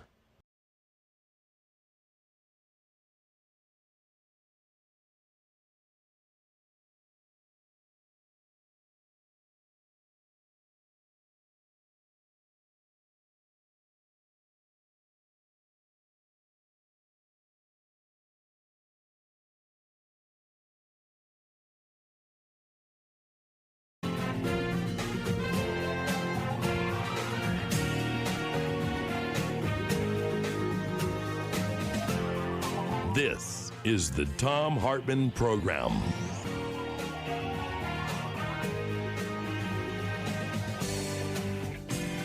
Welcome to the second hour of our program. Donald Trump just got hit with a gag order in D.C. If I said in the last hour that Tanya Chutkan was in New York, my apologies. She's in D.C. She's overseeing the Donald Trump's criminal trial. And excuse me, having to do with campaign interference. And the gag order specifically said, well, first of all, his lawyers argued that, you know, this is unconstitutional, that you're preventing him from campaigning. He has a First Amendment right to say whatever the hell he wants. On the other hand, Molly Gaskin, who was the prosecutor, was asking for a much more expansive gag order. She basically wanted, you know, I don't know, duct tape over his mouth or something. It was pretty strong. Trump's lawyer, John Lauro, tried to start spouting campaign rhetoric, and Judge Chutkan slapped him down. She said, I do not need to hear any campaign rhetoric in my court. Then she went on to say that, well, this is from Jack Smith's argument. He said that Trump's posts are intended, quote, to undermine confidence in the criminal justice system and prejudice the jury pool through disparaging and inflammatory remarks.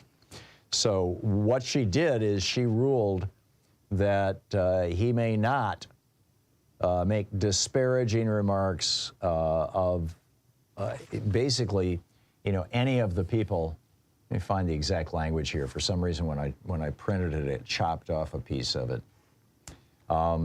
For making any public statements targeting Special Counsel Jack Smith or his staff or any of the court's staff. Interestingly, just like you know, with the similar gag order down in New York City or New York State in the case that Letitia James brought, that judge did not include himself in the gag order. And it looks to me, I haven't read the gag order, I'm just reading news stories about it. And this has only been out for a few minutes. But it looks like she did not bar him from saying things about her. But the order specifically says he may not make, quote, disparaging, inflammatory, or intimidating statements about any party, witness, attorney, court personnel, or potential jurors, end quote, who are associated with this case. So this is going to get real interesting, because what happens when Trump goes ahead and does it anyway? Or will this be enough to shut him up? You know, I think it's entirely possible that it will be enough to shut him up. It apparently has in the New York case. You haven't heard him out there trash-talking Letitia James recently. So, you know, we'll see. We'll see. I think that Donald Trump's fear of spending even one night in jail and having to have his hair all fall down to his shoulders and show that the top of his head is completely bald, I think that probably is a greater fear than almost anything else in Donald Trump's life. But who knows? I mean, he would just never live down the pictures that came out of that. Also, Donald Trump owes media outlets money. This is something I didn't realize. Donald Trump, you know, whenever he does rallies, there's always the press in the back of the rally, and he always points back at the press and goes, "Ah, look at that, that's the lying press." Hitler used to call them the Lügenpresse, the lying press. That's the fake news media back there. I didn't realize that Trump was paying to fly them around the country with him, but he is. He wants the press there, because of course he does. He wants to make news. So, you know, he owes them a bunch of money. He owes cash to the New York Times. He owes cash to the Daily Caller. These are travel reimbursements. He owes cash to ABC News. He also owes cash to the Secret Service, $330,000. This is the Secret Service apparently paid out of their own pocket, some of these people, to travel around with Trump or do whatever, and he's supposed to reimburse them. He has not. He owes the city of Minneapolis $530,000 that he's refusing to pay. He got in a pissing war with Minneapolis Mayor Jacob Frey over this. The Trump campaign owes over $2 million in Albuquerque, New Mexico, which they're refusing to pay. They finally sent him a second invoice for $211,000, $211,175.94. That was for police overtime. He's refusing to pay that. He owes money to the city of Lebanon, Ohio, because he had a rally there, and he's promised that he would pay for the security. He hasn't. He held a rally in Mesa, Arizona, and he promised the city he would pay for the security, and he hasn't. He's stuck them with that. So, you know, and these are cops that he's sticking with the bill, right? He's refusing to pay for the police protection. Same thing in Erie, Pennsylvania. Same thing in Green Bay and Eau Claire, Wisconsin. Same thing in Tucson, Arizona. Same thing in Burlington, Vermont. Same thing in Spokane, Washington. Donald Trump owes all of these cities money.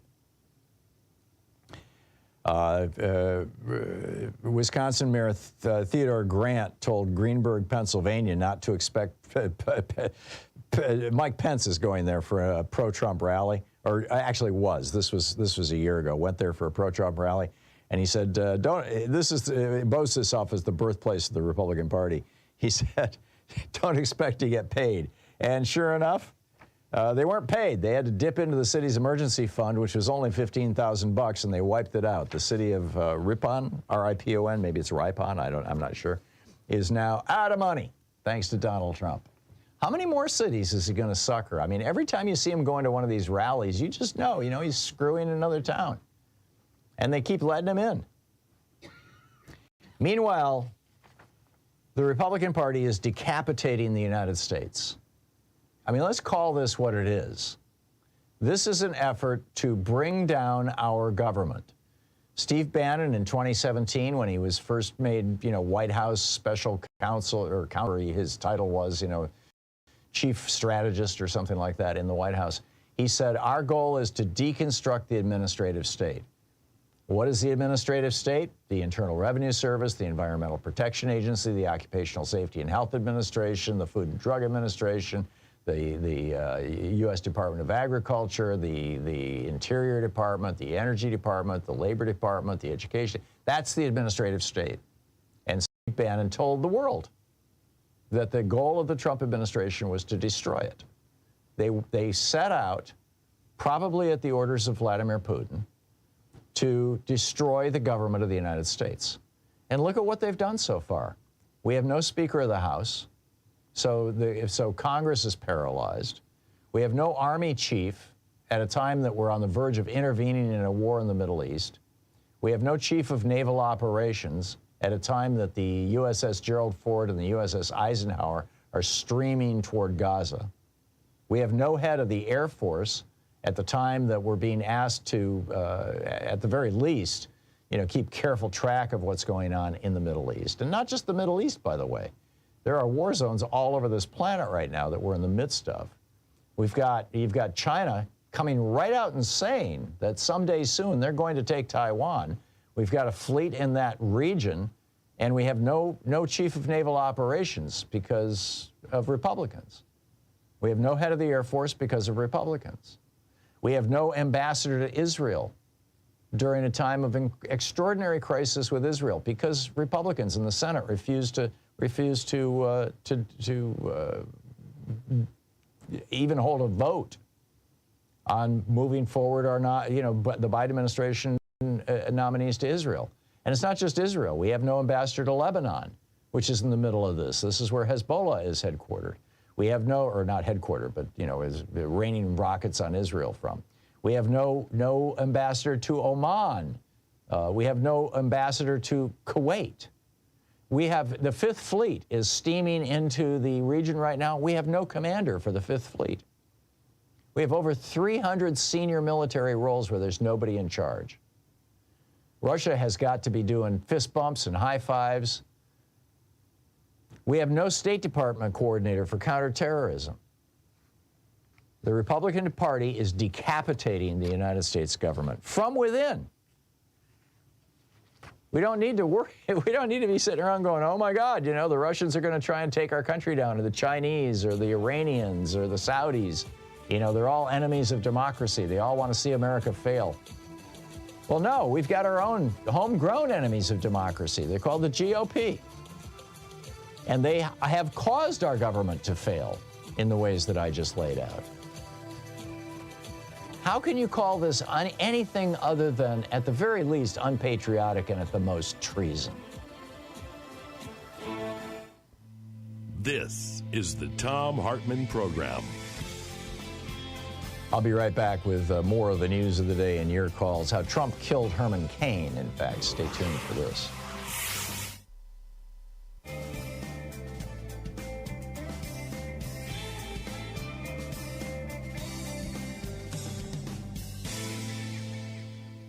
And welcome back. Kevin in Omaha, Nebraska. Hey, Kevin, thanks for watching us on Free Speech TV. What's on your mind today? Yeah, you mentioned Don Bacon last Friday. I tried to get in, but I couldn't. I live in Omaha, and I follow him pretty closely. Is he your congressman? Yeah. I moved here because of the Blue Dot. I moved into the Blue Dot, and which did go for Biden, but went for Don Bacon in the most recent election. So I'm no fan of Don Bacon, but I think he'd actually be somebody that 5 or 6 Democrats would be willing to vote for. And I don't think Hakeem has a shot. I mean, that's just kind of. I agree. Okay. So, and it would be a political death for even one Republican to endorse Hakeem Jeffries.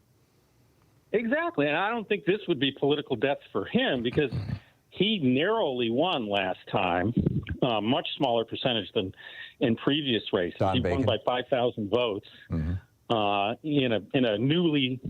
freshly gerrymandered district. So he probably would have lost if they hadn't just redistricted it. And he voted for this, Same-Sex Marriage Act. He's a strong supporter of Ukraine. He voted for the Infrastructure Act. He voted for DACA. Wow. And he voted to authorize the 1-6 committee. And the thing is, I mean, he does this under the radar. It's like he's almost shy. And he's one of those 18 members of the House, 18 Republicans in the House who won elections in districts that Joe Biden carried. So, he's kind of got a, I don't know if you'd call it a commission or whatever, but he needs to be a little more bipartisan than somebody who has a solidly red and predictably red district. Well, it's not the Heritage Foundation. It's some other group with heritage in its name. I don't know if they're connected. They rate everybody, all the congressmen, as far as their loyalty to fascism. And he only gets a 65 with them. Yeah.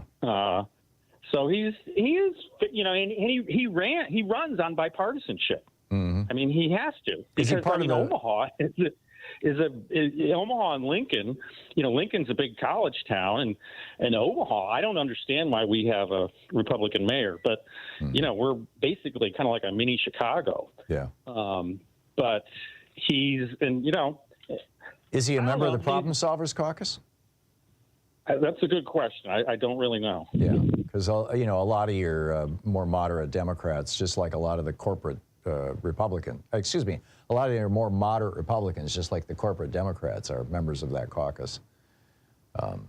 Well, he's big. You know, he's a retired Air Force brigadier general. Oh, really? So that's wow. Yeah. Yeah. And that's how he ended up here. He was born in Illinois, but we have a humongous Air Force base here. And that's how he got introduced to Nebraska and decided to stay here and raise his family and all that. Yeah. So as far as Republicans go, he is one of the least repulsive. Let's put it that way. Least repulsive. I like it.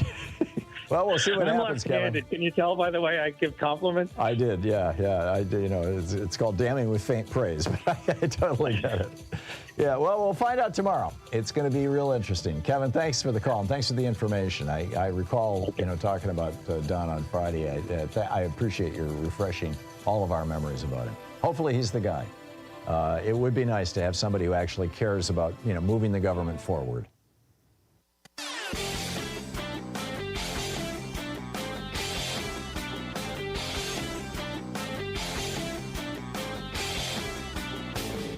Change starts with you. You can be calling your Democratic or Republican representatives to let them know what you think by calling 202-224-3121. It's the Capitol switchboard. It'll get you right through to them. So when was the last time you heard some Republican ranting about how, you know, like Ron DeSantis, Florida's where woke goes to die, and we're declaring war on woke, and all that kind of. You know, Republicans have been using dog whistles for most of my lifetime to shout out to their generally white racist base against various minority groups. Richard Nixon was, we're law and order, and as John Ehrlichman pointed out, his whole war on drugs was basically a war on black people and hippies. George Herbert Walker Bush had Willie Horton. George W. Bush had the Muslims. Donald Trump, it's the Mexican rapists. It just never ends. Woke is just the latest dog whistle they've got. So the next time somebody uses that phrase, just, ask them, what are you talking about here? Are you just trying to tell me that you're a bigot? I mean, what are you really saying? There's a whole rant about this over at HartmannReport.com. Check it out.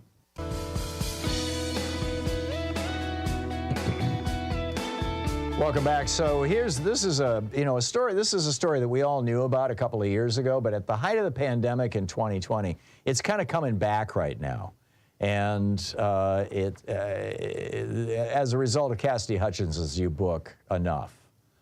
Now we all know that Donald Trump had this rally in Tulsa, Oklahoma, during the pandemic, and the Republicans were telling people, you don't need masks. And this was before vaccines were available. You don't need masks. Everything's good. Don't worry about it. And Herman Cain was in his 70s. He was an old man. And originally, Herman Cain said, yes, I will come to the rally, but I would like to be seated with social distancing space around me, so that he and his little party of 2 or 3 people were supposed to have empty seats all around him. In fact, there were pieces of paper on those seats saying reserved to keep people from occupying them, so that Herman Cain could have social distancing, because he was an old guy and it wasn't in great health. And Donald Trump ordered that all those pieces of paper be removed and that those seats be filled, because he wanted a TV shot of Herman Cain and where he was sitting to look like the place was packed, because that means all those people love Donald Trump. Well, Trump got his way. The place was packed. Herman Cain got COVID and died in the hospital a week later. Maybe 2 weeks later.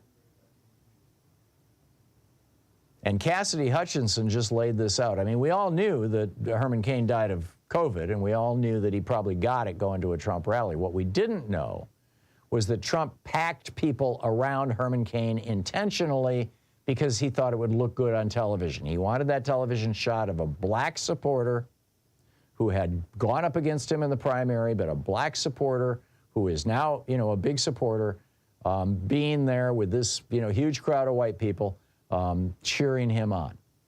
And he got his photo, and he got his photo op, and he killed Herman Cain in the process. The last story I wanted to share with you is about a woman in Alabama, and apparently this is a big thing in Alabama, is the police finding women who are using drugs or drinking or whatever, who are also pregnant, and throwing them in jail. This is a case of a woman named Ashley Caswell. She was 2 months pregnant. And for some reason, she tested positive for methamphetamine. I don't know the circumstances of that, but anyhow, she tested positive for meth, and she was arrested by the Etowah County Sheriff's Office and thrown in jail to protect her fetus. While in jail, she was denied her prescribed psychiatric medication. She slept on a thin mat on the concrete floor of the detention center for her entire pregnancy. Last month, or I guess this month, it's October, right? Yeah, this month when her water broke and she pleaded to be taken to the hospital, her lawyer says officials told her to sleep it off and to wait until Monday to deliver, 2 days away. After nearly 12 hours of labor, during which the staff gave her Tylenol for pain, and told her to stop screaming, deal with the pain, and that she was not in full labor, she lost amniotic fluid and blood and was alone and standing up in the jail shower when and where she delivered the child, standing up in the shower. She nearly bled to death. After she was taken to the hospital, she was diagnosed with placental abruption, a condition in which the placenta separates from the wall of the uterus, which can kill a baby. There was a risk of stillbirth. The baby survived, but then she was separated from the newborn and taken back to the jail. She is now in prison serving a 15-year sentence for endangering her baby by taking methamphetamine during that second month of her pregnancy. This is crazy. This exposes the consequences of the fetal personhood movement, which seeks to legally define fertilized eggs, embryo, and fetuses as people. And it has increased the surveillance and the criminalization of pregnant people. After Caswell, this is from a story in The Guardian, by the way. After Caswell delivered her baby and lost consciousness, the staff still refused to give her aid and instead took photos of her baby without her consent. When she returned to the jail from the hospital, the staff denied her access to a prescribed breast pump or ibuprofen. It's incredible. Another one, a 23-year-old woman was arrested during a traffic stop. They threw her in jail for smoking pot while she was pregnant. You're listening to the Thom Hartmann Program. Call 202-808-9925. Increasingly, I think women are figuring out that getting pregnant in a red state is a dangerous thing. I'll pick up your calls on the other side of the break.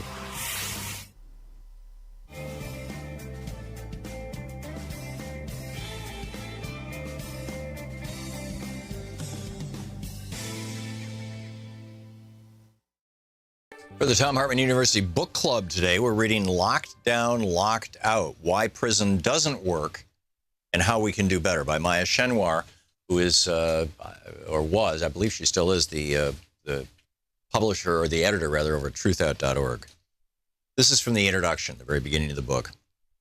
She uses a word I can't say on the air. I'll replace it with the word damn. Damn, damn, damn, damn, damn. I'm crying with my mother over the phone. It's late evening, December 25th, 2012, and Kayla, my only sister and best friend, has been arrested for the 7th time in the past 6 years. She's in jail again, and this time we're sort of hoping she'll stay there. If she asks, I tell Mom, I'm not bailing her out. Well, you know, we're not, Mom says, her voice low and far away, a weary echo of words uttered in months and years past. If she's in there, at least she'll be safe. Jail, we agree, may be the only place that can save Kayla's life, staving off her burning dependency on heroin. Neither of us acknowledges that regardless of whether Kayla stays clean while incarcerated, sooner or later she'll be getting out. Do we know what she's in for, I asked Mom. Does it matter? I think of Kayla cuffed and listless, being dragged through the doors of the Cook County Jail, catching the eyes of women she's known before in court, on the street, in juvenile detention, in jail, in prison. I wonder whether a part of her is relieved to be back. Later, when I pick up the phone and hear a robotic voice announce, you have a collect call from the Cook County Jail, press 5 to take the call, I press the hang-up button and get into bed. My attitude toward Kayla's incarceration was born out of desperation.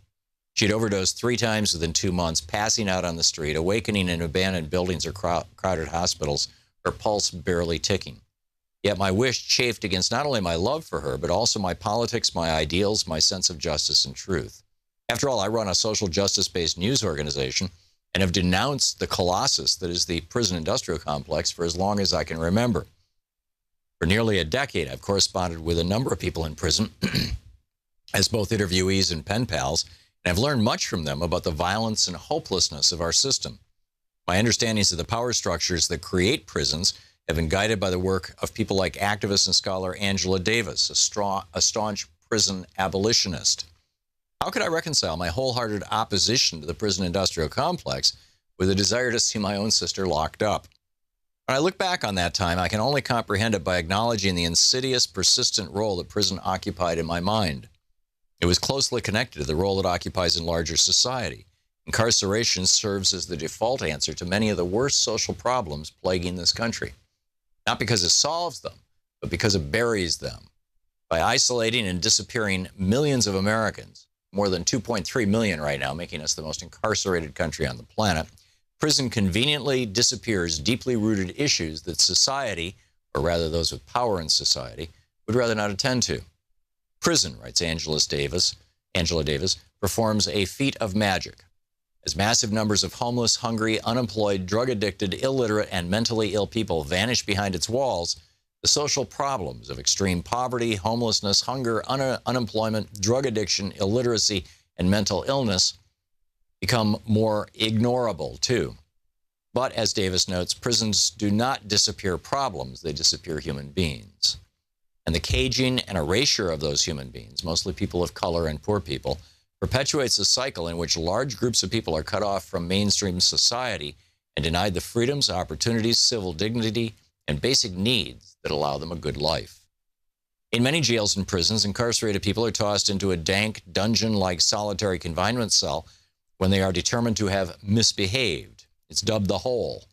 Isolated and dark, it shuts out almost all communication with fellow prisoners in the outside.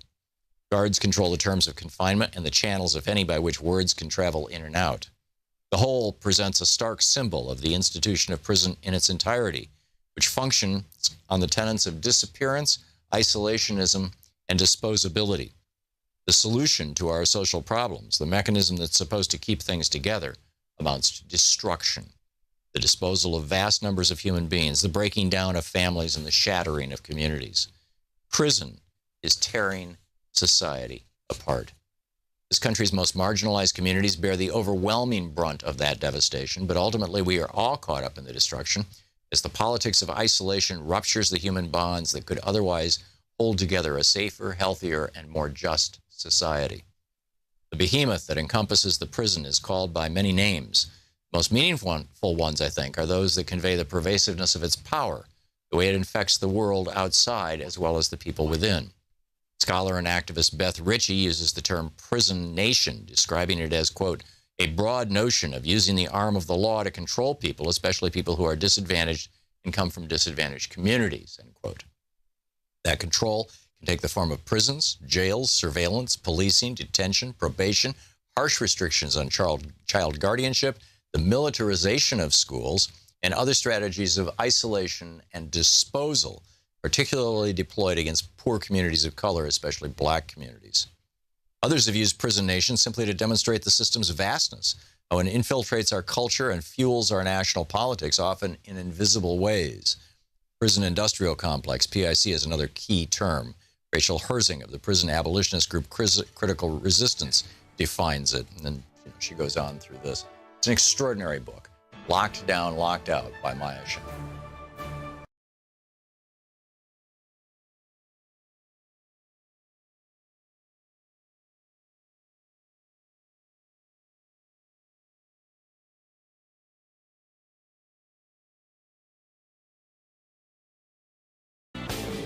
Hey, if you like the rants that I open the show with every day, they're typically published over at hartmanreport.com. Check it out.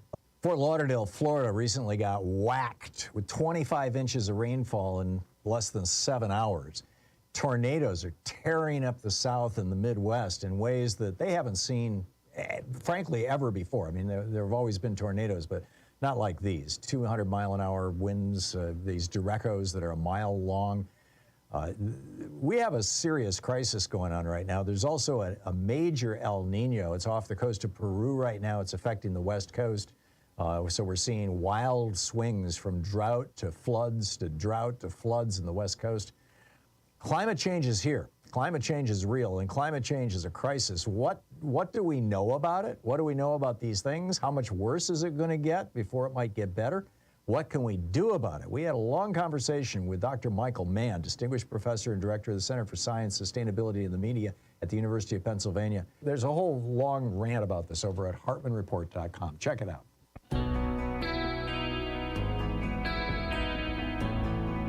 "35 minutes past the hour, picking up your calls here. David in San Francisco. Hey, David, what's on your mind today?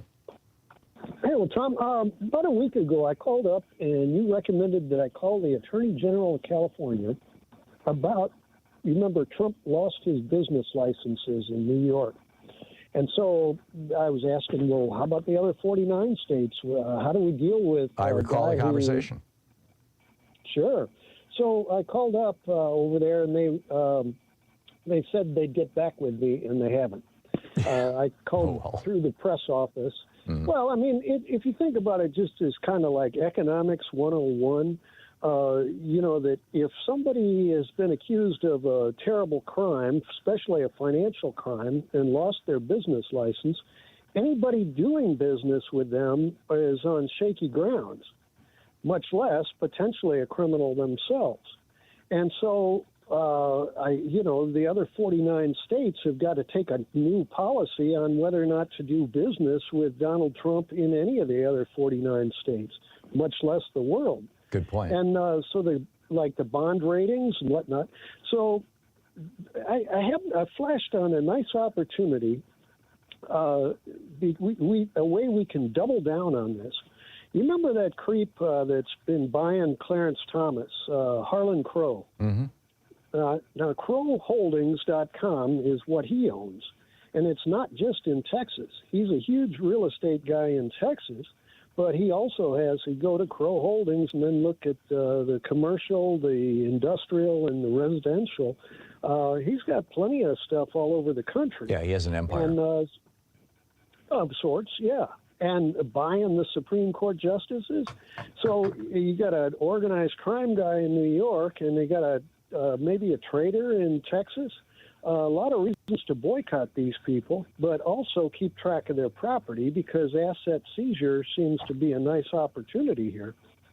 You know, boycotts generally don't work, and they're really hard to organize. And I'm guessing that, like most companies these days, you know, he's probably doing business under dozens of different names. He's probably selling houses that he's building based on the name of the community rather than the name of the builder, for example. So number one. And number two, yeah, Crow. And number two, I'm not, I don't see how he would be subject to any asset forfeiture for, you know, trying to bribe a Supreme Court justice. Nobody's even suggesting he should be prosecuted for it, because the Supreme Court has legalized it. I mean, Citizens United didn't just legalize bribing members of the House of Representatives. It legalized bribing members of the judiciary as well. It's his free speech. Well, right. You remember Ginny Thomas?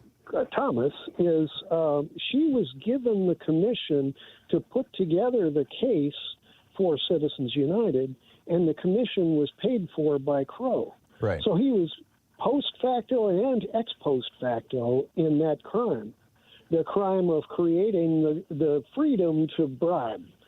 And so it's so obvious. Like I say, you know, I think there's a lot of good reasons for Texans, much less the other 49 states, to boycott Harlan Crow. Make him broke quick.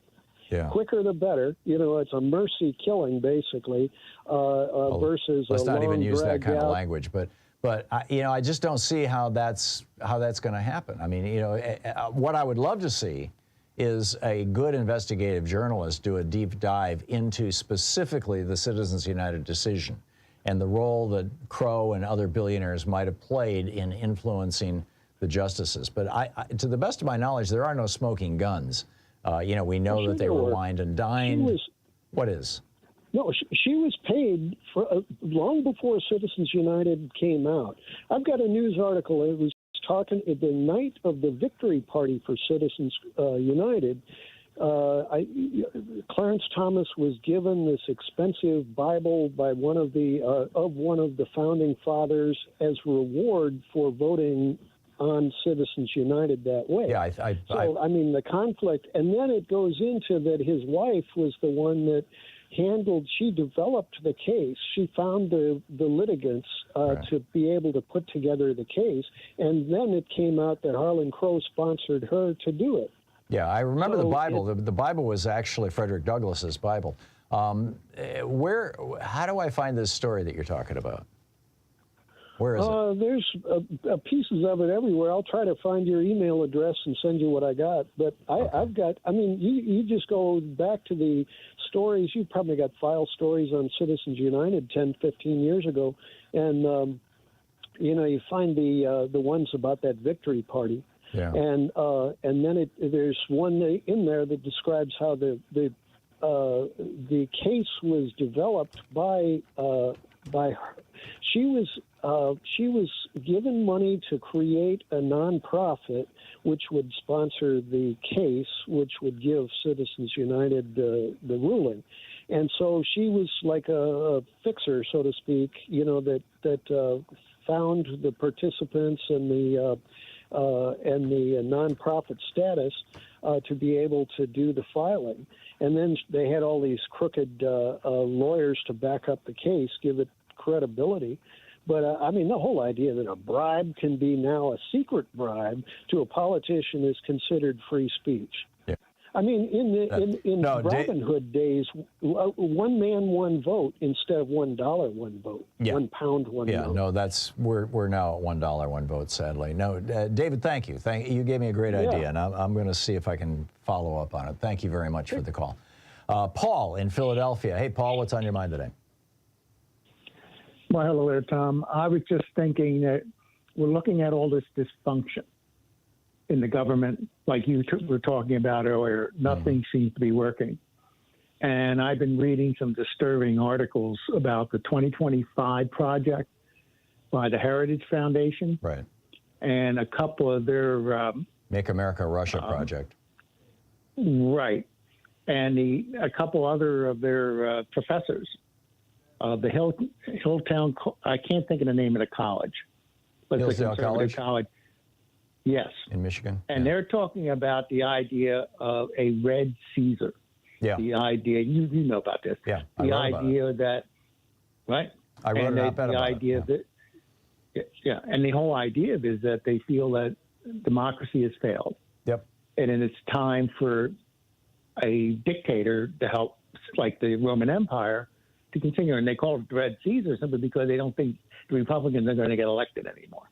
Yeah, unless they put a red, i.e. Republican, essentially dictator in, who will then essentially suspend elections or seize so much power that it won't matter. Yeah. No, I get it. The thing is that we're watching in real time this process to bring us to that Red Caesar. Yeah. They control the Supreme Court. They have basically made the government non-functioning. Yep. Right. The only other thing they haven't done yet, which they will do under the next Republican president, is basically give dictatorial powers by controlling all the major departments. Right, and the first thing that they'll do is, because Tommy Tuberville has held up all these military promotions, is they'll stack the top ranks of the military with people like Michael Flynn, with the generals who are gung-ho for fascism. There's no other word for it. Yeah, and it's frightening the hell out of me. Yeah. Because there's so many people out there nonchalantly don't give a shit. Sorry I'm sorry. We can't use that kind of language, Paul, so I got to cut you off. But your point is well taken. I totally get it. David in Chicago. Hey, and my apologies for anybody who might be offended by Paul's language. If it got through, I think Sean bleeped it. David in Chicago. Hey, David, what's on your mind today? Hey, Tom. Hey, I just wanted to point something out here that seems really obvious to me, and it should be obvious to many of our politicians right now concerning the Israel-Hamas conflict war right now, is that why are we not hearing about any cruise ships coming in to the Mediterranean at Gaza and facilitating the evacuation of Palestinian war refugees? I've not heard anything about that. I've been thinking about the last 5 days, and it's like I'm baffled why that's not happening. Well, there has been essentially a blockade of Gaza, a sea blockade of Gaza for, over a decade now. That Israel enforces, and they may well still be enforcing that. I'd be astonished if they weren't. In fact, if anything, they probably reinforced it for fear that, military supplies might be coming in from Syria or whatever. So you've got that, number one. Number two, cruise ships typically, when they're fully packed, I mean, a big cruise ship will hold 600, 800, 1,000 people. I mean, some of the, some of these new ones are like, 2,000, 3,000 people, but I don't think that those size cruise ships are even floating in those waters. And it would be such a drop in the bucket. It would be, it would be like when we left Saigon. You'd have people just desperately trying to get on, and it would be chaos. There's at least 500 American citizens in Gaza right now, and maybe a lot more than that. And our government has been advising them to try to get down to the Rafah border there, the border with Egypt. But that border crossing is sealed right now. But we're working with Egypt to try to, open it up and let them in. We'll see. We'll see. I think that we have, you've got over 1 million refugees right now. People who have been displaced in northern Gaza. This is getting worse and worse by the day. But on the other hand, what Hamas did was pretty terrible too. So, David, thank you for the call. There's no easy solutions here. This is a long and complex problem, and it's going to get worse. You're listening to Thom Hartmann. Visit thomhartmann.com for audio and video archives. Or I should say it's going to get worse before it gets better. I'll be back with more of your calls in just a moment, 46 minutes past the hour.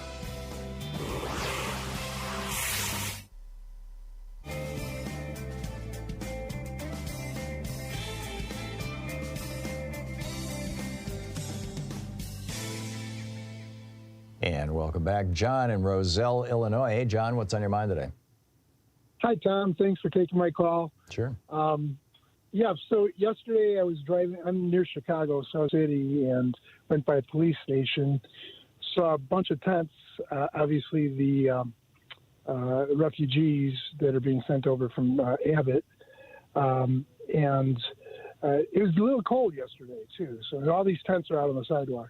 So I got an idea, and I thought maybe you can try to get that over to the mayors of Chicago and New York, but maybe we should offer those people the option to take a bus back down to Texas or maybe Florida for at least the winter, so they have a warm place to stay. Are you talking just generic homeless people, or are you talking refugees? No, these are refugees. And they're living in tents? They're sending 20 to 30 buses, or 20 to 25 buses a day to Chicago right now. A day? A day. Wow, I had no idea it was that intense. And they're living in tents on the streets? Yep. Well, right now Chicago's got them in front of police stations. Incredible. And they're trying to house them, but they're obviously running out of housing options. Right. Yeah. This is why Biden is working to seal the border. I totally get it. Right. But we could give them the option to go to a warmer climate, at least for the winter, right? Yeah, you could, and that's been done before. Yeah. And obviously, this is what what the red states are doing. Yeah, turnabout is fair play, I suppose. On the other hand, you're playing, with people's lives, and but sleeping in a tent in Miami has to be a hell of a lot easier than sleeping in a tent in Chicago. Right, in January, or in the weather's starting to turn. Yeah, right now, yeah, too. no, it absolutely is. Mm-hmm. I get it. Okay, John, thank you for that. 25 to 30 buses a day, holy cow. Pedro in Fort Lauderdale, Florida. Hey, Pedro, what's on your mind today? Pedro, watching Free Speech TV in Fort Lauderdale. You are on the air. You got to listen to your phone, not your TV. Otherwise, you will miss the call, as they say. James in Spokane. Hey, James, what's on your mind today? Good morning, Tom. Hey. I apologize for use the term jingoistic the other day, and I should not have, and I apologize for that. No need. What's up? Let me, this short quote from Hitler, it's unbelievable, okay? He said, quote, learn the use of terror from the communists, the use of slogans from the Catholic Church, and the use of propaganda from the democracies. Really? I've never heard that quote. I thought that was interesting. All quotes are not actual quotes, but, interesting. So. Yeah, they haven't quoted. I trust the person put this together at the time. But anyway, Tom, I'm not sure. Every time I've heard the term foreign aid, I've come to believe that in terms of what we do here in America, it's generally speaking a loan, an interest-bearing loan, even if it's for armaments and defense or something like that. Am I correct? I'm not sure how you would come to that conclusion. You mean because it's deficit spending? No, in that I thought much of it was financed through the IMF and the World Bank. Well, the IMF and World Bank do a lot of loans, but that's not U.S. foreign aid. U.S. foreign aid typically is grants, although it does take a lot of different forms. It's also a tiny, tiny fraction of our budget. But we're starting to get in the weeds here, James, and I'm out of time. Sure. I'm sorry. Thanks a lot. Talk to you another time about Bretton Woods. Okay, we'll do it. Thank you. Yeah, we'll be right back.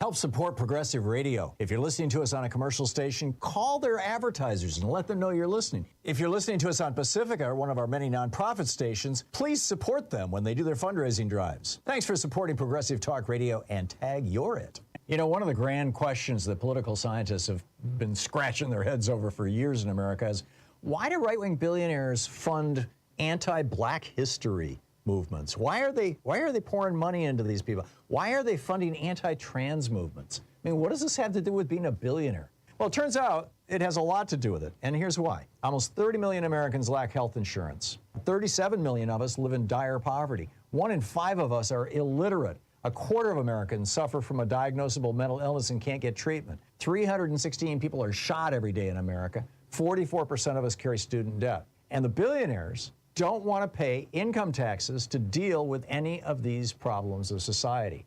That's the real issue. If they can get us fighting with each other over black history or over trans people or kids, they win. Then we're not talking about taxing them, raising their taxes to where they should be. There's a whole rant about this over at hartmanreport.com that you can read and see all the stats and all the hot links. Check it out. Picking up your calls here, Carl in Virginia Beach, Virginia. Hey, Carl, what's on your mind today? Hey, Tom, how are you doing? I'm well. What's up? I appreciate you taking my call. Sure. Listen, ever since last Sunday morning, I guess, once this tragedy happened over in Israel, I've been thinking about one thing. Everybody all on the news were talking about how could it be that, the Hamas was able to infiltrate the Great Iron Dome of Israel, and how were they able to get in like that? Well, nobody's talking, and I haven't heard a lot of people talking about it on the news, about Trump giving away the Israeli secrets to the Russians in the White House. Oh, yeah. He gave, when he invited, this was in May, I believe it was just a couple months into his administration. And it was right after he had fired James Comey, and because of Russia. And he invited Kislyak, Sergei Kislyak, the Russian ambassador to the United States, and Sergei Lavrov, the Russian foreign minister, their equivalent of our Secretary of State, into the White House for what Trump thought was going to be a secret meeting. He didn't realize that the Russians, took pictures and released them to the media later. But he kicked everybody out of the meeting, and then he spilled secrets that caused the Israelis to have to burn an Israeli spy who was in Syria. And Russia was in a war in Syria at that time. I mean, he actually helped Russia during a time of war, which, really feeds into the definition of treason, in my opinion. Absolutely. And I just can't believe that nobody's talking about that possible link. Well, I tweeted about this last week, actually last Saturday or Sunday, a week ago, Saturday or Sunday, and that tweet got more than 3 million views. I mean, it went totally viral and produced, 8,000 or 10,000 rebuttals from Republicans, all of them, most of them calling me names that I can't say on the air and, threatening me, and I got a whole spate of new death threats and everything else. Apparently Dinesh D'Souza retweeted it, and made it go crazy. But the point is, that's how frightened Republicans are about that story getting out, is that, they were like, yeah, we got to shut this up at all costs, if you kill the messenger, blah, blah, blah, blah. Yeah. What can you say? To me, it seems like, this is another reason why they should hold Trump accountable for his actions. Yeah. That he's done over the years. It's like, he's still walking around. That was 2017. I mean, he should have been impeached for that. He should have gone to jail for that, for God's sake. I mean, burning an ally's spy for Russia, on behalf of Russia. I mean, I get it. He owes Putin a lot, but this is crazy. Carl, thank you. Thanks for pointing it out. Mark in San Francisco. Hey, Mark, thanks for watching us on Facebook Live. What's up? Good day to you, Tom. I want to talk about Social Security, and I think the Democrats and our friend Alex Lawson really need to go on the offense about young people losing Social Security as their insurance policy if they get hurt. I think they need to be informed what's at stake. Plus, they want to raise the age, too, so they want to hurt their retirement. So I think it's a winning message if you tell the young people that if they get hurt on the job, they've got Social Security. I agree, and it's the one thing that I have found over the years consistently, particularly when I debate conservatives or when conservatives call into the show about Social Security and start talking about it as a Ponzi scheme and old age retirement, and why don't you just have your damn 401ks? And I point out that you cannot buy, you probably could, from like Lloyd's of London, but you wouldn't be able to afford it. So for all practical purposes, you cannot buy a policy for your 2-year-old child or 10-year-old child, or for yourself if you're 16 years old or whatever, that if your parents die will provide for you until you're an adult. If you are injured, this happened to my friend Michael Hutchison. He broke his neck jogging and was paralyzed from the neck down in his 50s, in his early 50s. And he spent the rest of his life, he's passed away now, he spent the rest of his life paralyzed in bed, but Social Security paid for everything. You can't buy an insurance policy like that. And that applies to everybody in America. I had a cousin who had a child with spina bifida, terribly, totally, profoundly mentally retarded or disabled or whatever the socially acceptable phrase is these days. Social Security covered it all. Young people just don't realize they've got this policy. You're absolutely right, Mark. We need to talk about it more. You're listening to Thom Hartmann.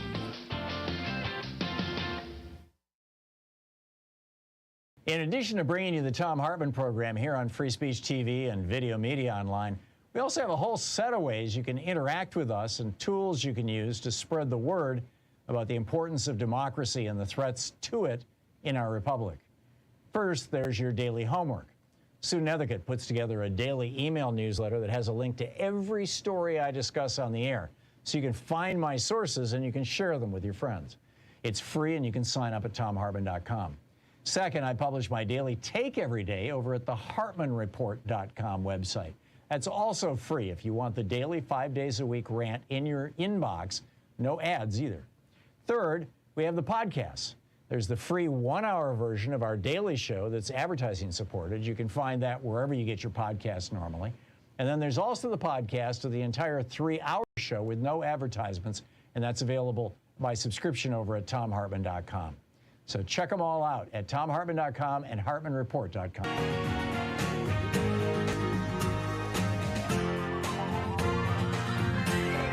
We say fight back!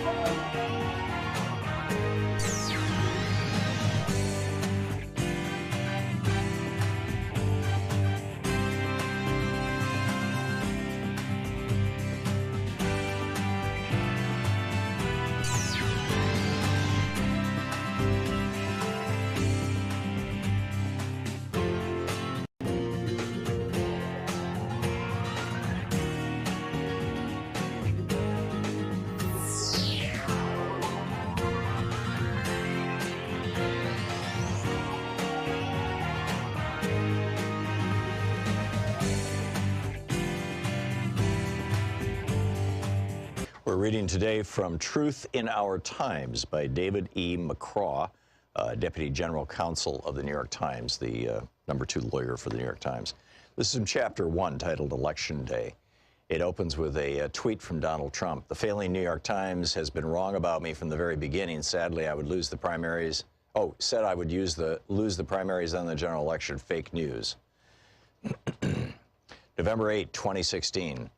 At 10 p.m., I made one last circuit of the newsroom. Our CEO, Mark Thompson, stood near the political desk, looking on with his wife and a small group of others connected somehow to the Times. Pennsylvania, Wisconsin, and Michigan remained in doubt, but the reality was sinking in.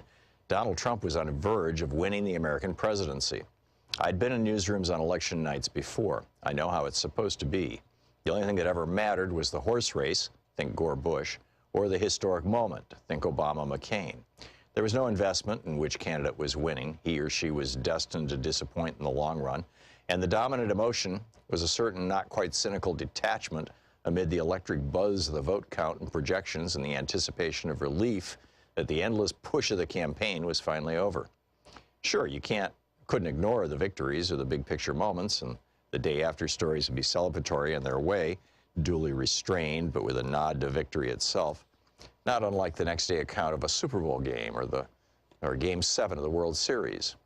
Capture the triumph for a night or relish the race too close to call. Leave the dancing and crying for others, for the believers. But this night was like no other election night. There had been an investment, not just journalistic, but spiritual. Donald Trump had campaigned not just against Hillary Clinton, but also against the New York Times and the American press, the mainstream American press. And his astonishing rise to the top of the Republican Party had been built on his near daily attacks on facts, on the very idea that facts matter. For journalists who approach truth like a secular religion and who have seen 1,000 times how a single true story could gut the political career of a lying politician, it had been a year of faith-shaking disbelief. A line had not just been crossed, but obliterated. The shock was palpable as the numbers came in, laced for some with the fading hope for a different outcome among people who generally wanted nothing more than a story worth telling. And there was still a paper to put out, a reckoning to account for. It was too much on an already long night. I slipped away. At the elevators, I ran into Sue Craig and a guy who was obviously not from the Times. Sue had broken one of the biggest stories of the campaign. She was the one who went to her mailbox one day in September and found pages from Donald Trump's tax returns in an envelope. She introduced me to her acquaintance. He had once worked for Trump. I didn't ask why he was there. Like me, Sue had decided to get away. It's too weird here, she said. We all got on the elevator. Sue, who had written a devastating story about Trump, me, whose letter to Trump's lawyers had lit up the internet for a week in October, and one of Trump's guys. We rode in silence, a strange tableau on the strangest night of the year. 14 hours earlier, as I came into the building, the Times security guard had called me over. They wanted to make sure I knew about the plans for the next morning. In the quirky ways that things happen at the Times, I had become the lawyer to see for all the things that security guys encountered, from the intruder who pilfered women's shoes to the anonymous letter weaponized with razor blades. The Times was printing thousands of extra newspapers, and tables were going to be set up outside for all the people who would be showing up to buy the New York Times for posterity's sake. The headline, I later learned, was going to read, Madam President. We had been caught flat-footed 8 years earlier when Barack Obama had made history. By the time I arrived for work early in the morning of the 2008 election, the line was already starting to snake down the sidewalk. Soon there were hundreds of Obama supporters who thought, and why wouldn't they, that the place to buy a copy of the New York Times was surely at the New York Times. Lots of things happen at the Times building. Selling newspapers is not one of them. Employees were pressed into emergency duty to cart bundles of newspapers from the Times printing plant in Queens, and the long lines outside the building stretched on into the afternoon. But it was Obama's victory in 2012 that was on my mind this morning. I vote in a neighborhood that is predominantly black and middle class. In 2012, following a drumbeat of stories about how Republicans hoped to suppress voter turnout, I walked into my polling place at a local school 8 minutes after it opened. The line already extended back to the schoolhouse door. Did y'all sleep here, a guy wanted to know as he stepped into the foyer. On this morning in 2016, I had arrived before dawn. I was the only one in line at my precinct's table. That all seemed like a strangely distant memory. as midnight approached. I had made my escape from the building with Sue and the Trump guy. At home, I sat alone in the glow of the TV screens as the states that mattered fell into place for the Republicans. I turned it off. Donald Trump was about to become president of the United States. The next morning, in a light drizzle on a gray November day, the newspaper sales tables were set up outside the building as planned. No one stopped. The vendors sat idly amid the stacks. There was no Madam President front page. Instead, the headline read, "Trump triumphs," and the first two paragraphs of the lead story talked about how the vote threatened convulsions throughout the country and made an early mention of those who had watched with alarm the rise of Trump. Nearly half the country had voted for the man. I had just spent a weekend in October back in rural Illinois, in my hometown, and for a moment I allowed myself to see the coverage through the eyes of the rest of America, where, at least for this one night, his victory represented a certain kind of hope that change was going to come at last. Truth in Our Times by David McCraw.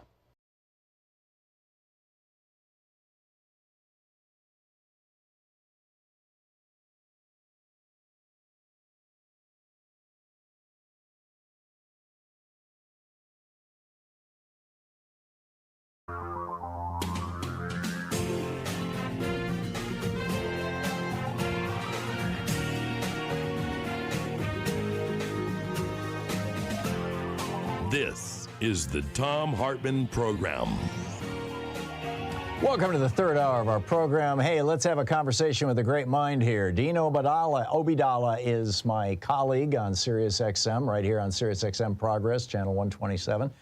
He's on the air 6 to 9 p.m. Eastern time every day. I'm on noon to 3, as you, if you're listening, as you know. He's also a columnist with CNN.com, contributor to the New Republic, and most importantly, he's got an extraordinary newsletter. It's absolutely free over on Substack. Just go to Substack and plug in Dean's Report, and it'll pop right up. It's called the Dean's Report, of course. He's also on Twitter as Dean Obeidallah, and deanofradio.com is his main website. But I recommend starting with the Substack. Dean, welcome back to the program. Thanks, Tom. Breaking news, Trump just got hit with a gag order. I'm assuming you're keeping up on this. You're the attorney here. What say you about this?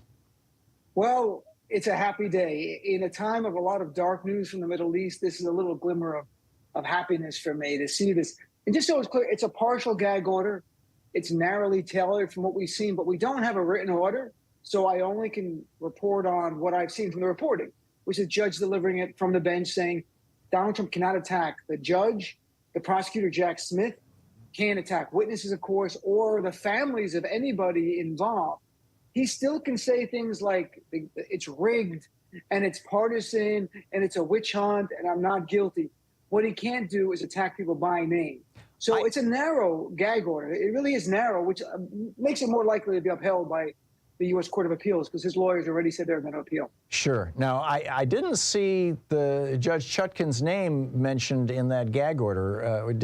Does that include where she said this court? Does that mean her? Because I know in the I believe in the New York case, Judge, what is it, Arthur Egerton or whatever his name is? Right. He did not include himself in the gag order. Or correct me if I'm misunderstanding.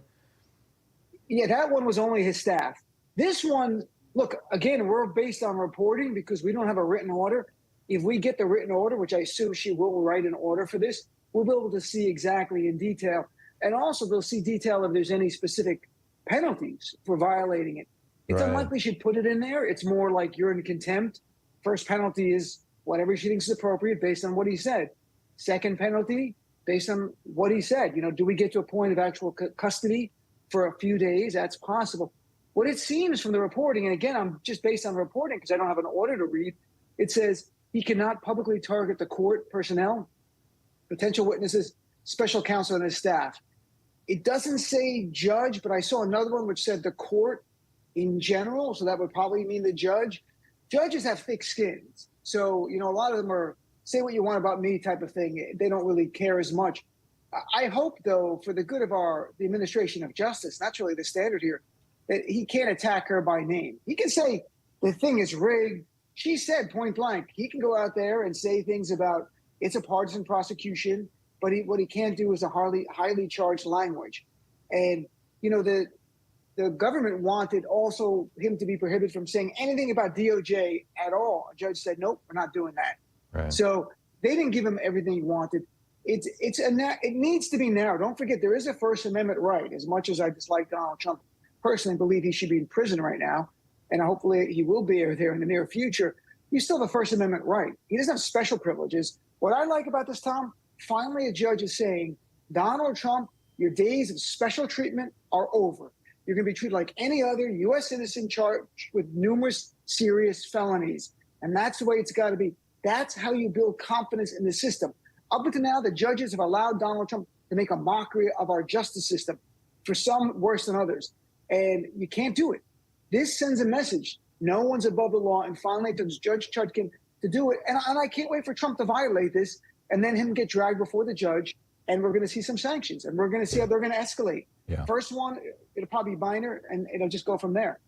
I wanted to talk to you about what's going on in the Middle East and what's going on here in the United States as a consequence of it. We have this little Palestinian kid in this town about 30 miles outside of Chicago that was just stabbed to death by his landlord for being Muslim, for being a Palestinian, actually.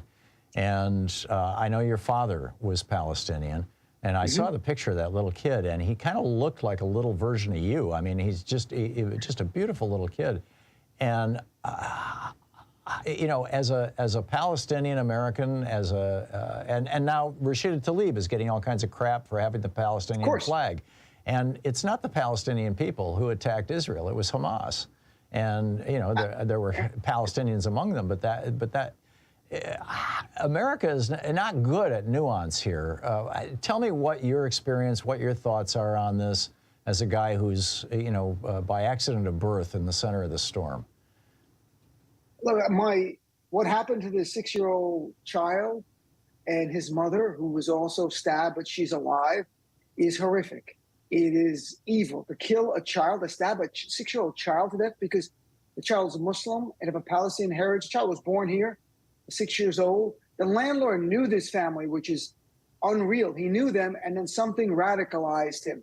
And I imagine we're going to find out he's on Fox News and a right-wing news consumer and was radicalized by them, because this really is a radicalization. The guy's their landlord. There's not any issue we know of before this. All of a sudden he comes in and stabs the kid numerous times and kills him. It's grotesque. I'm glad Governor Pritzker called it evil. I'm glad President Biden denounced it. I hope President Biden calls the family, speaks to them so it gets even more press attention. We can't allow anyone who thinks they're going to avenge the horrific killing of Israeli citizens, which was horrific and grotesque and barbaric, period. There's no defense of what happened to the Israeli citizens. At the same time, we can't allow this to happen in the United States of America or anywhere. There was an incident over the weekend, not as bad, thankfully, but the WCBS reported, 3 people driving around with Israeli flags went to the Arab section in Brooklyn, sort of taunting the Arabs there on the street, Arab Americans. And then they got out of their car and attacked 3 young Arab Americans. Thankfully, no one badly injured. They were all young. I'm sure they punched each other a few times, ran back in their car and get out of there. But you have to be concerned about the rhetoric going on. There's a lot of emotion. This white guy in Illinois, why he did this, we're going to have to find out.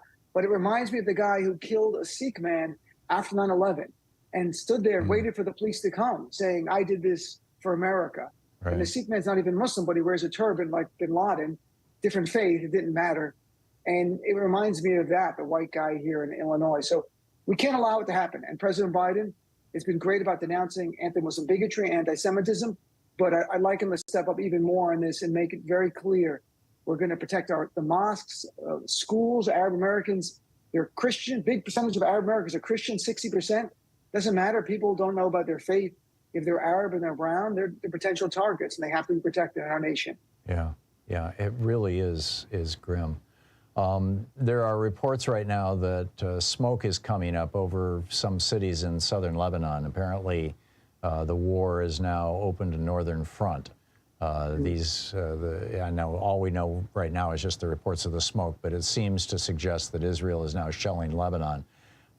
This could go really bad, really fast. What are your thoughts on what's going on in the Middle East right now? It's very concerning. On Friday, I was one of the Muslim Americans invited to a briefing online with the Deputy National Security Advisor. And He talked about there was concerns of a second front opening. He couldn't give us details. Obviously, it's classified. And I'm allowed to say general comments about what was said at that meeting. So there was concerns then. You know, my fiance's family is from Haifa. She was born and raised in Haifa. She's a Palestinian Arab, Israeli Arab, they call them. She's a Palestinian born in Israel, an Israeli citizen. Her family is only about 30 kilometers from the border of Lebanon. Wow. They've actually are now refugees on their own. They self-exiled to Cyprus. I was literally on the phone with them before I came on, and they were saying, do you hear any updates from any contacts in the administration about what's happening in Lebanon? And we know that the Israeli government has told people within 2 kilometers of the border of Lebanon on the Israeli side to evacuate. Her family is only 28 kilometers from the next fighting. And she's had Hezbollah missiles fired at their, you know, where they live in Haifa, and they've had to go into bomb shelters in the past. And the train station in Haifa was blown up years ago. So I have to deal with this on all different levels. I have family in the West Bank I'm worried about. Certainly my heart breaks for any civilian. This was a horrific attack on Israelis that just living their life and brutally killed. And now we're seeing more than 700 children in Gaza killed already. We have more people killed in Gaza, civilians, in a week than the entire 50-day war in 2014 between Israel and Hamas. More bombs have been dropped now by the Israeli military on Gaza in a week than an entire 50-day war then as well. That's where the death toll's off the charts. Now you're seeing collective punishment. Tom, I don't think anyone denies in any way that Israel has a right to defend itself and protect its citizens, but it doesn't have a right to commit war crimes in furtherance of that. The United States has to stand up and speak out about that. I know we're helping behind the scenes for humanitarian help, but 1,300 Israelis killed is heartbreaking, but you can't punish 2 million Palestinian Christians and Muslims for that. I mean, there are Christians living there, Muslims living there. They live together, and they cannot be allowed to suffer for the sins of a small percentage of Hamas people. I completely agree. My concern, Dean, and we're going to hit a hard break here in about a minute and a half. My concern is that Netanyahu is about to make, or is making, the exact same mistake George W. Bush made, which is a wildly disproportionate response that ends up hurting his own country, reputationally, legally, and frankly, in terms of winning, hearts and minds, and maybe even winning militarily. I mean, we ended up abandoning Iraq and Afghanistan, which we shouldn't have invaded in the first place. What are your thoughts on that? Israel cannot afford militarily a two-front war. To remind people, years ago, the Israeli military occupied southern Lebanon and were driven out over time by Hezbollah. They suffered so many losses, they had to leave. They cannot deal with fighting Hamas in Gaza, going in there house to house and fighting there.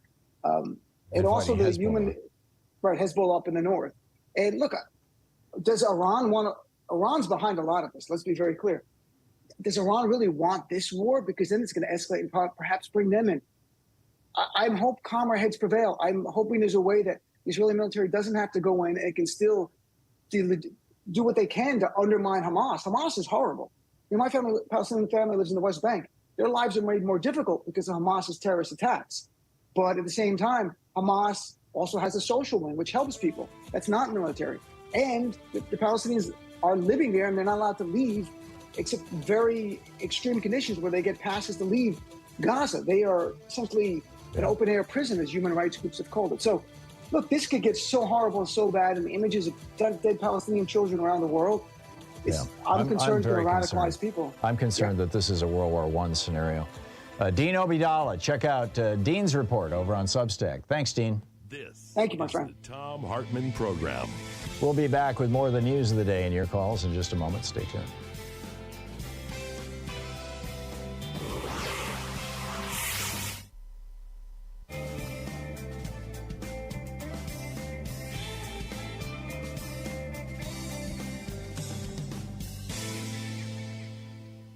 And welcome back. Mary in Mulkeytown, Illinois. Hey, Mary, what's on your mind today? Hey, Tom. How's it going? Great. What's up? I was wanting to talk about the Ukraine funding for the Russian invasion. Mm-hmm. So I had listened to a video the other day on Midas Touch. Harvard constitutional law professor Lawrence Tribe He is leading a charge for President Biden and all the democracies around the world. When the Russians illegally invaded Ukraine, they all froze the assets immediately upon that illegal war with Ukraine, and they were the funds are in the sovereign funds and central banks funds, and so they were frozen pursuant to sanctions. And this could be a solution to Ukraine funding, and could possibly, help end the, be a beginning to the end of the war. All the G7 nations agreed that none of the money could be released to Russia until adequate reparations have been made to Ukraine, which will require at least $500 billion or more for the war. And Professor Tribe said that we need not wait. The U.S. enacted a statute in 1977, the International Emergency Economic Powers Act. This delegates the acting president, U.S. president, unilaterally with no involvement from the judicial branch to transfer these funds upon declaration of a national emergency. And one was declared by Obama and expanded by Biden in February 2022. And the Canadian Parliament is ready to amend its laws to exclude the judicial branch and play a role in this process to streamline its transfer of their funds to Ukraine, and Belgium is taking similar steps. So we just need to make our, wishes known to President Biden that if he could lead the charge, it seems like, the rest of the countries will fall in line. Yeah. In other words, take that money and give it to Ukraine, or use it for rebuilding Ukraine when the time comes. Right, instead of waiting. Yeah. Because they could win the war with that. Yeah. Possibly. $300 billion is a lot of money. Yeah, it is. The without judicial process part is what concerns me. I mean, I'm assuming there has to be a place. Well, that's just in Canada. That's just in Canada. Okay. Because President Biden doesn't. It's not a part of ours. Right. He can do it on his own. He can do it on his own. Interesting. Interesting. Because usually what they do over time is they freeze that money and then use it as a bargaining chip. I mean, we just saw this with Iran, where we had frozen $6 billion a decade or more ago, and we used that to get 5 American hostages out of Iran. But what you're saying makes a lot of sense, Mary. Is there a member of Congress who is spearheading this? Not as far as I know. The only thing I've seen about it is Lawrence Tribe starting to, lead the charge on this. And I just seen one video. Yeah. That he's talked to President Biden supposedly, but I think a lot of people, were really, going to do this. It's going to take congressional action, and it's unlikely that we're going to see anything coming out of the Republican House of Representatives. But good point, Mary. Thank you.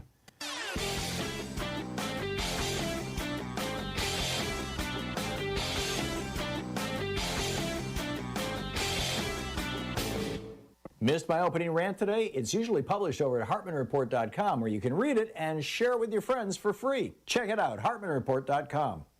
Between 40 years of Ronald Reagan's neoliberalism destroying the American middle class and all the just horrors of January 6th and the Trump presidency, America's waking up, and that's a really good thing. There's actually, some books coming out about this. Mine, The Hidden History of Democracy. Neil Howe's The Fourth Turning is here. And it looks like a moment of American renaissance is upon us, if our media doesn't screw it up, which raises the question, can we have democracy and Fox News? Can the two coexist? Like, when Fox News runs chyrons saying that essentially Joe Biden is a wannabe dictator who's throwing Trump in jail because he's his political opponent. There's a whole rant about this and an in-depth analysis of what can we do with regard to repairing our media here in the United States over at HartmannReport.com. I think you'll find it interesting. Check it out.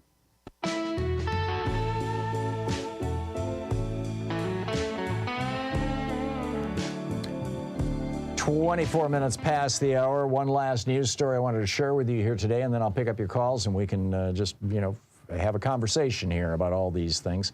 And this has to do with Poland. Poland held an election over the weekend. Now, if you haven't been following Poland closely, Poland's been going through some really interesting changes. Poland elected a right-wing government about a decade ago, thereabouts. Mr. Duda was the is the prime minister, or president, I forget the title. And they banned abortion nationwide. I mean, a serious, rigorous ban. It's a very Catholic country. They banned abortion. Duda has been trash-talking gays and trans people. He's been going out after the Syrian refugees and now the Ukrainian refugees who are in Poland. In other words, he's basically been behaving like Donald Trump. And while Poland is a relatively conservative country, like I said, it's almost entirely Catholic, and has a history of being very conservative, at least with regard to these kind of social issues. They're now experiencing blowback, and it's the Polish Gen Z that is bringing it about. And so they had this election on Sunday, and while they have not yet formed a new government, what it looks like is that the progressives, or at least the progressives, a coalition of progressives and moderates, are going to be able to put together a new government and exclude the Law and Justice Party, Duda's party, as a governing party. I mean, they'll be part of the government still. They hold about 26 or 27% of the seats in the parliament, or will going forward. But the Progressive Party looks like, and by the way, the turnout was 73%, which is huge. That was the highest turnout in Poland since the election around, which happened when the Berlin Wall fell, which was the first free election in Poland. So keep your eyes on this. Now, the Law and Justice Party and Mr. Duda are doing everything they can to reverse the outcome of this election. They're yelling about election fraud. They're talking about auditing things. They're basically taking a cue, as most right-wing parties do around the United States, from the Republicans in the United States, who took their cue from in Hungary. Both the Hungarian strongman Viktor Orban and the Russian strongman Vladimir Putin. And so, how this is going to, we have no guarantees that Poland is going to end up going progressive, even though the majority of the people seem to want that. But it certainly looks like it's moving in that direction. This could drag on through Christmas, so, but keep an eye on it. This is important stuff. You're listening to the Thom Hartmann Program. Call 202-808-9925. Also in this election, the conservatives lobbied against more aid to Ukraine, and the progressives were lobbying for more aid to Ukraine. And the progressives won, as it appears.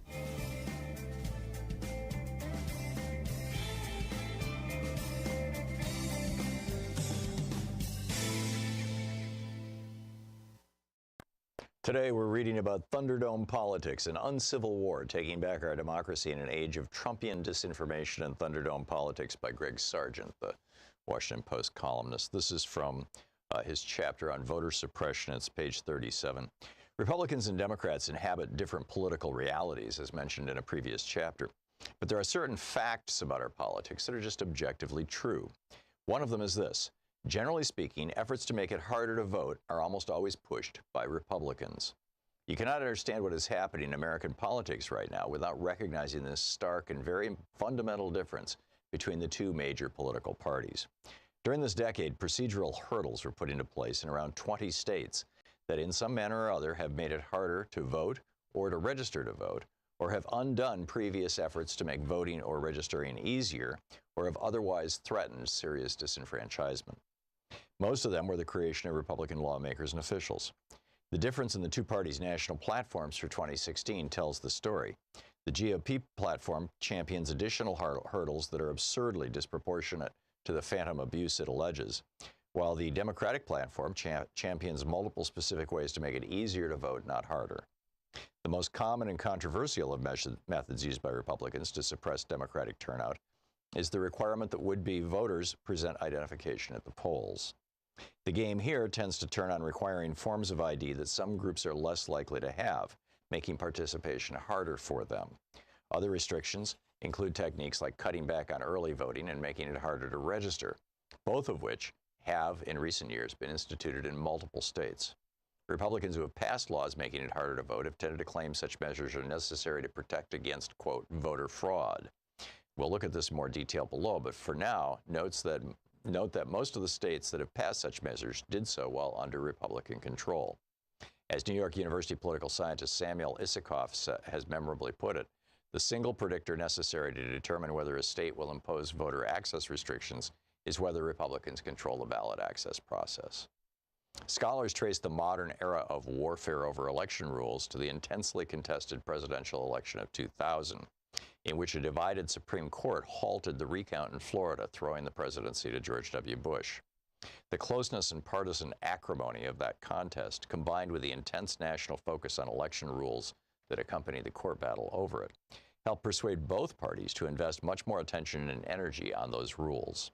As a result, both the implementation of measures restricting the ballot and the legal battles over them have intensified in recent years.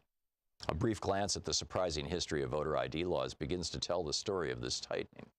In the 1970s, several states implemented voter ID measures, but all of them provided for ways that voters without the proper ID could cast a ballot. By 2000, there were 14 such laws, and they had been implemented by politicians in both parties. But by the mid-2000s, amid rising post-2000 acrimony, a handful of red states began implementing voter ID laws that the nonpartisan National Conference of State Legislatures described as, quote, strict, meaning that they make it easy to disqualify those who don't pass muster. After one of those laws in Indiana was challenged and then upheld in 2008 by the Supreme Court, an escalation began that gained momentum in the Obama era. From 2010 onward, the adoption of voter ID laws in general and of strict ones in particular accelerated. Though a handful were blocked in the courts, as of this writing, a total of 34 states have voter ID laws in effect, 24 that are deemed non-strict and 10 that are deemed strict. The strict ones are in red states or in swing states where they were implemented by Republicans. The story is very similar if you evaluate the state's voting rules in a broader way, by including not just voter ID measures, but also cutbacks to early voting and restrictions on registration. Here the trend is just as pronounced. After the 2010 elections, the Brennan Center for Justice documented a sharp rise in efforts to pass such measures in the state legislatures across the country. Not all these efforts bore fruit, but many did. By the time voting took place in Election Day 2016, some 14 states had these new restrictions in place for the first time in a presidential election.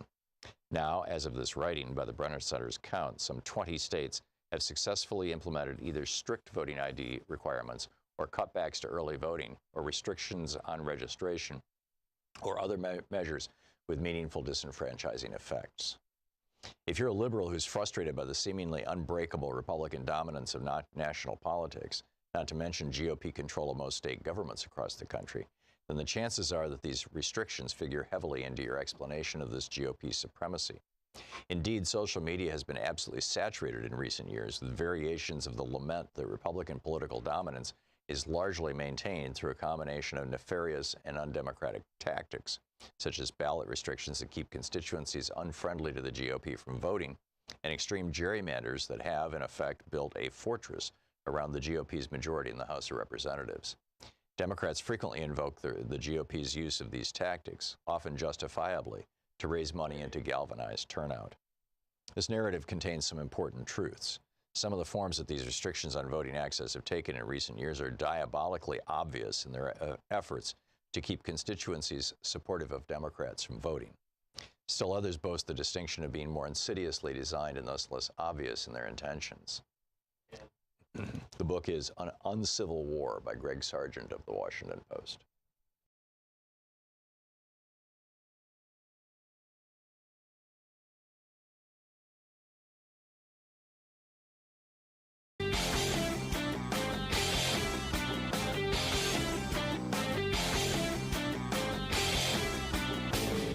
From international trade policy to immigration policy to housing, we've got all kinds of topics the wars between Republicans and Democrats, the Republican efforts to induce fascism in the United States. A great selection of opinions will be found over at HartmannReport.com. Recently, I did an op-ed and a little rant here about what happens when you raise the top income tax rate on morbidly rich people to 90%, and how, you know, that helps reduce income inequality and funds the government, all kinds of good positive things. What about corporate taxes? We really need to go back to the 50% top corporate income tax rate that we had under Dwight Eisenhower, for example. The reason why is not on the assumption that we're going to collect all that money, but what it does is it causes corporations to change their behavior, to do things to try to get tax deductions so they don't have to pay that in taxes. And what are the main things they do? They develop new products. They do research and development. They become more competitive. They open up new stores. They pay their employees better. They offer better benefits. All of these things are 100% tax deductible and thus lower their corporate income taxes and help out America. You can read all about it over at HartmannReport.com.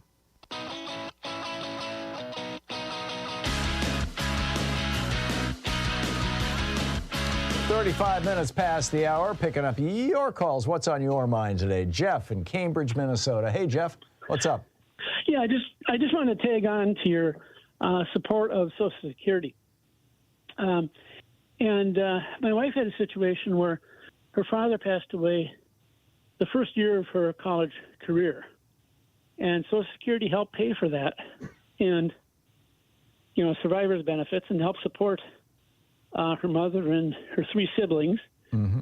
And, you know, by the end of it, she was making quite good money and was able to put a lot of money back in taxes and, you know, back into Social Security funds. So when they want to kill Social Security, they're really doing damage to a lot of our future. Yeah, I agree. You know what's so amazing is one of the big champions of destroying Social Security or privatizing it, you know, turning it over to Goldman Sachs or something, you know, was Paul Ryan, the former Speaker of the House.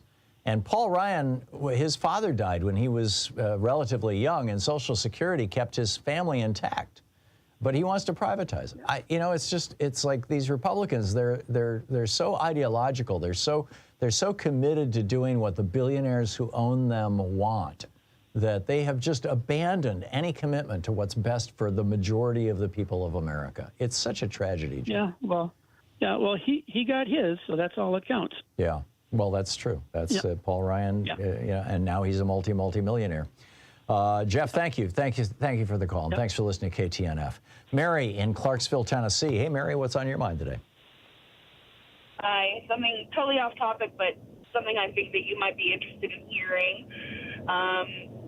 The Lieutenant Governor, Rand McNally, and the Speaker of the House, Cameron Sexton, put together a working group so they could study the feasibility of rejecting $1.8 billion in federal education funding. Oh, geez. Another state that wants to destroy their public school system and turn it all over to the Catholic Church, or, you know, the whatever right-wing group wants to run education programs. Oh, for us specifically, it's Hilldale College in, I think, Minnesota or Michigan. They want to do charter schools here. The governor appointed a board that entirely supports charter education in charge of awarding charters. So, amazing. They're attacking public schools here badly. Like my county specifically has the federal funding is 40%, like 40.3%. Wow. Of the county. And they want to blow that out. School. They want to cut your school budget by 40%? Yeah. Yep. That's breathtaking. Yeah. They'll replace the money. They'll replace it. We just don't want to, you know, have these strings attached. That's all. Right. Incredible. Right. Yeah. The strings that like require special education and you know, support services for you know, students that have special needs, and or bar discrimination. Protections for minorities. Yes, absolutely. Yeah, we don't need any of that. Yeah, it's incredible. Mary, thank you for the report from Tennessee. I'm so sorry to hear that, but keep us up to date, okay, how that goes? Sure thing. Okay, Absolutely. thanks a lot. Good talking to you. Yep. Dave in Brooksville, Florida. Hey, Dave, what's on your mind today? Yeah, hi, Tom. You know, now that we're going on another week of blood and gore from the Middle East, I can't help but reflect on some basic history belying the usual sanctimonious propaganda that we get here in the land of the land of the free. Now, of course, the Hamas action against Israel was a barbaric act. In fact, I don't think even Hamas would deny that. Their intention was to commit a barbaric and ruthless act of terror. But while we're wagging our fingers and condemning Hamas, let's not forget that from their perspective, they've been at war with Israel. That's been a war dragging on now for decades. And for all intents and purposes, several generations have grown up and had to live in what amounts to a prison camp, except that the prisoners in Gaza are being denied even the rights that are afforded prisoners of war under the Geneva Convention. So while politicians in D.C. are on both sides of the circus tent are yelping about the terrorist monsters in Gaza, let's not forget that as recently as 1945, not so long ago in historic context, really, the United States dropped a thermonuclear bomb on the densely populated downtown metropolitan areas of two major cities in Japan during rush hour. Yeah. Now, of course, the Japanese military were no angels, but what you always get... Yeah, Dave, these are all false equivalences. I'm sorry. And I'm not going to go there. I think Americans, I hope Americans are capable of differentiating between Hamas and the Palestinians. The Palestinians have a whole long list of very legitimate grievances and concerns. None of that justifies what happened. And Hamas is a terrorist organization, full stop, and they need to be pulled up by the roots. And their leaders who are living in Qatar right now need to be arrested. Eric in Rockville, Maryland. Hey, Eric, what's on your mind today? Hi, Tom. How you doing? I'm so concerned about social media, misinformation. And I don't really, because it's so widespread now, like how can we combat that it doesn't get really, really out of hand where it starts wars or something, you know, because my personal belief is that it may be getting out of hand when they may have to just get rid of it. I don't know, but I know it's like a big economic job creator right now, but yeah. I think that social media, now I was in on the ground floor of social media back in the 1970s and 1980s. In 1970, 78, more or less, I think it was. Nigel and I, Nigel Peacock, who is still my webmaster and works with me on projects. He helps run HartmannReport.com. He does all the back end stuff. He maintains ThomHartmann.com. We ran forums for CompuServe. Back then, the only thing on the internet was CompuServe. I mean, that was it. The internet was basically for universities. And CompuServe was social media. And they paid us well. I mean, they paid us a lot of money to keep, we ran 34 forums for them, the IBM forum, the Macintosh forum, the Desktop Publishing forum, the JFK Assassination forum, the ADHD forum. We had a whole bunch of them. And our job was to hire people or find volunteers to keep those forums clean, because CompuServe was responsible for what people posted. If somebody came into one of those forums and posted, hey, let's go kill the president, if we didn't take it down within a certain period of time, CompuServe could be held responsible. And so they paid, they paid me, and I paid, I had about 30 people working for me.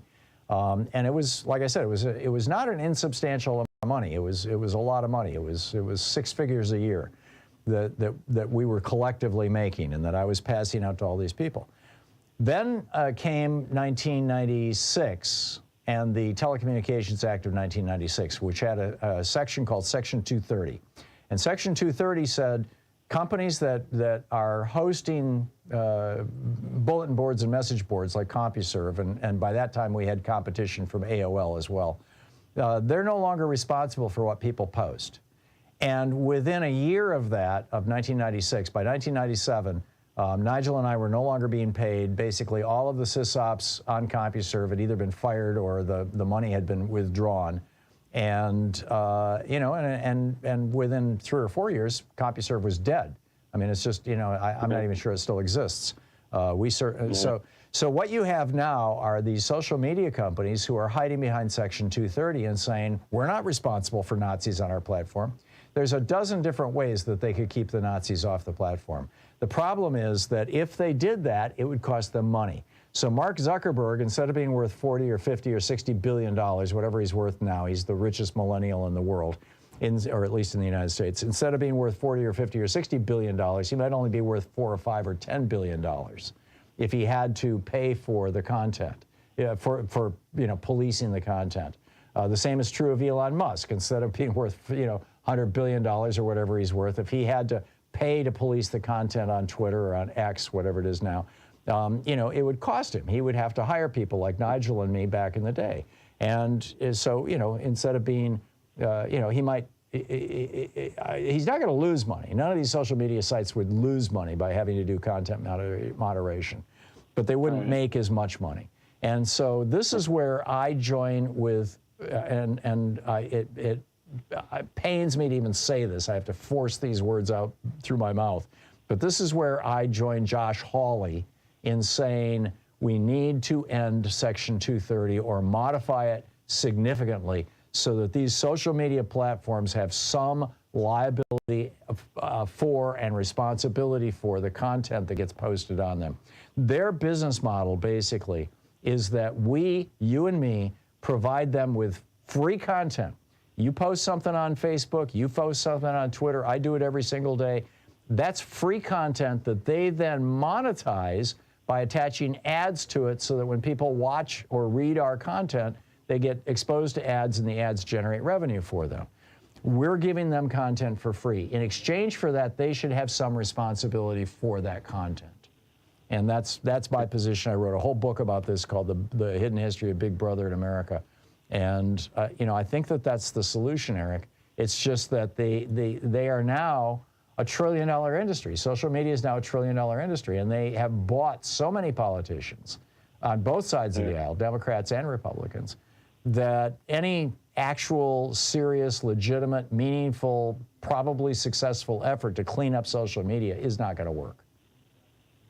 Okay? It's dangerous, you know. And, yeah. Sorry to lay it on you, but that's the whole story, basically. Eric, thanks for the call. I mean, you raise a really vitally important issue, and I think you're absolutely right. Social media is tearing America apart. I think without social media, you wouldn't have had January 6th, and you wouldn't have the current Republican opposition to aid to Ukraine without social media, because it's, you know, that's the place where Putin is going to seed his poison.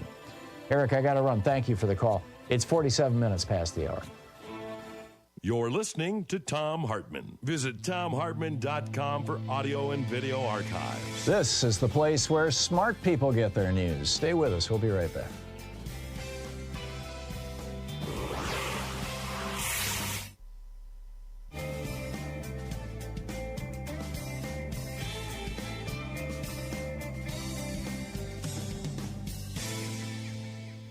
And welcome back. Norm in Woodstock, Illinois. Hey, Norm, what's on your mind today?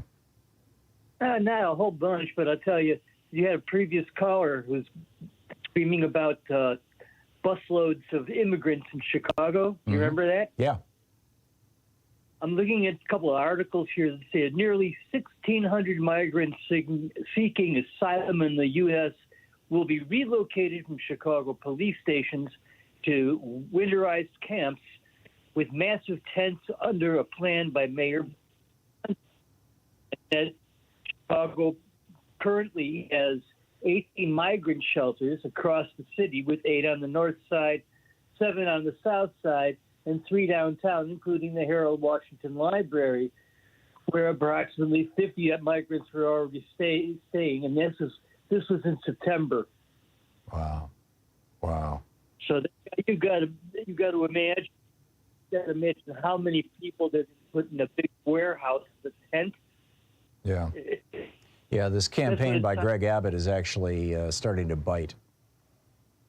Yeah, I I participated as a performer in a fundraiser for a group called Compassion for Campers, which is a local thing in McHenry County.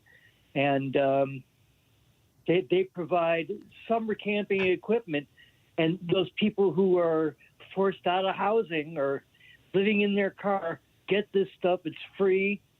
We get donations from all over, so it's really an all year round thing. But you wonder, what are they going to do during the winter?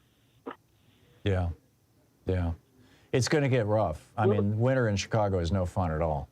It's going to get very rough. Yeah, we've got a serious problem here. Louise and I were talking about that yesterday in the car, and in fact, I'm thinking of writing an op-ed about it.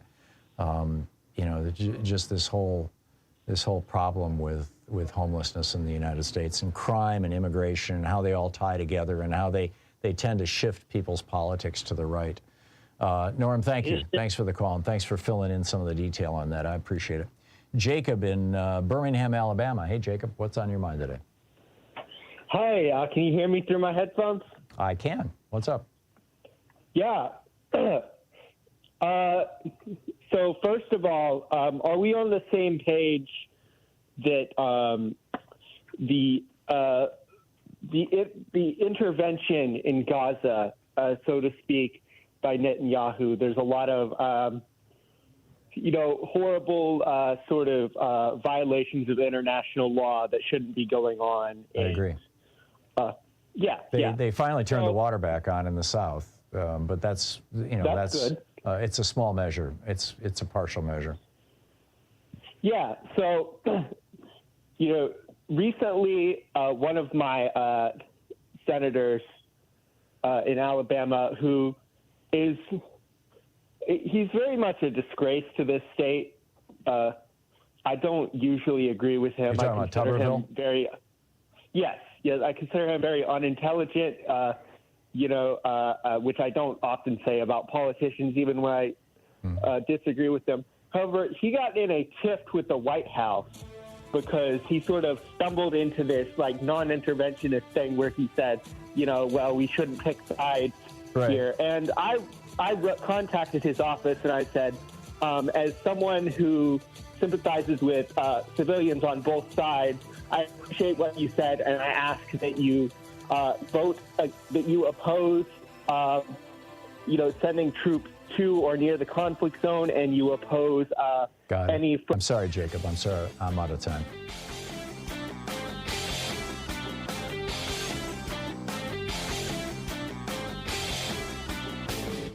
Hey, thanks so much for sharing our program and for reaching out to our stations and sponsors and letting them know that you're listening. It really means a lot to us.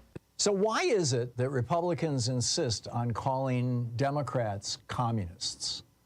I mean, this is all over the place. Donald Trump recently said, we're going to deny entry all communists and Marxists. Now, the real problem is, what do we do about the ones we already have who happen to be politicians? Nancy Pelosi, Schumer, Shifty Schiff.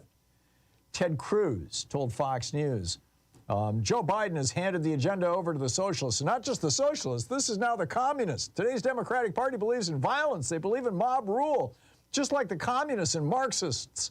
And he goes on. Ron DeSantis, same thing. You see at a college campus, students flying the hammer and sickle from the old Soviet Union flag. There are no communists left in America of any consequence. There's certainly not a single elected communist, but we do have a really serious fascism problem in America. I wrote about this over at HartmanReport.com. It's titled, Why American Fascists Label All Who Oppose Them as Communists. Check it out.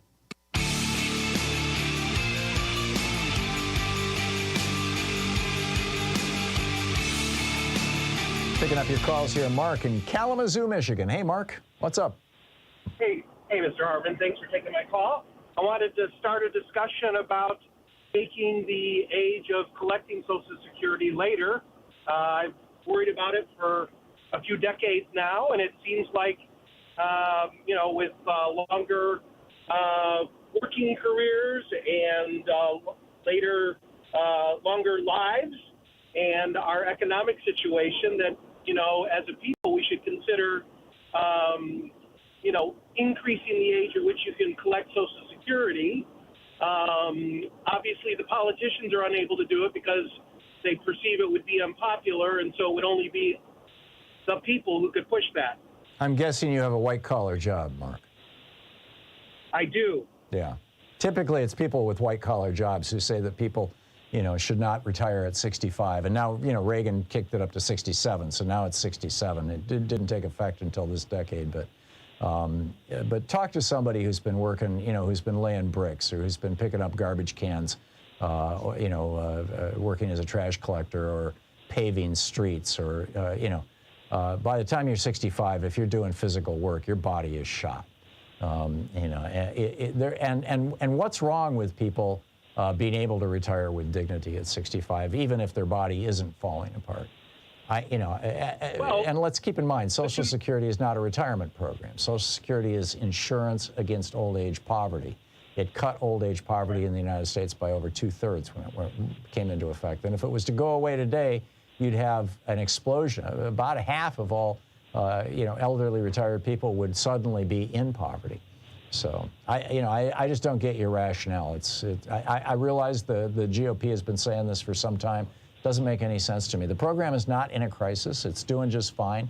If we simply lifted the cap so that billionaires paid the exact same amount, percentage into Social Security as I do and you do, Mark, the program would be solvent forever, and you could give everybody about a 10% increase.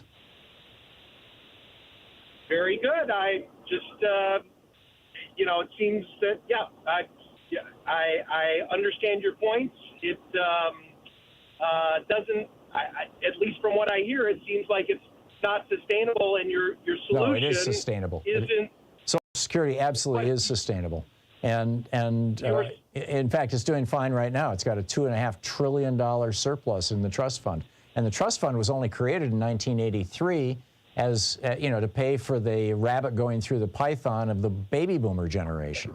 So, the program is doing fine. What we need to do is right now, if you make more than $145,000 a year, it changes every year, so it's in that neighborhood.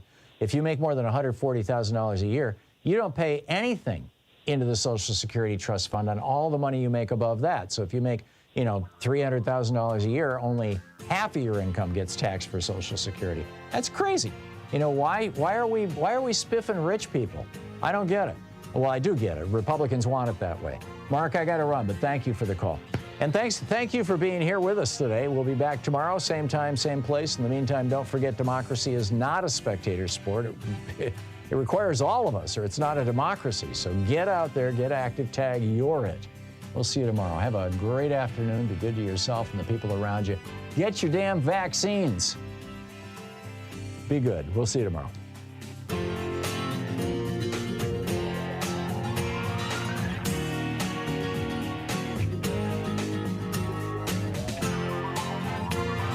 You've been listening to Thom Hartmann. For audio and video archives, visit thomhartmann.com.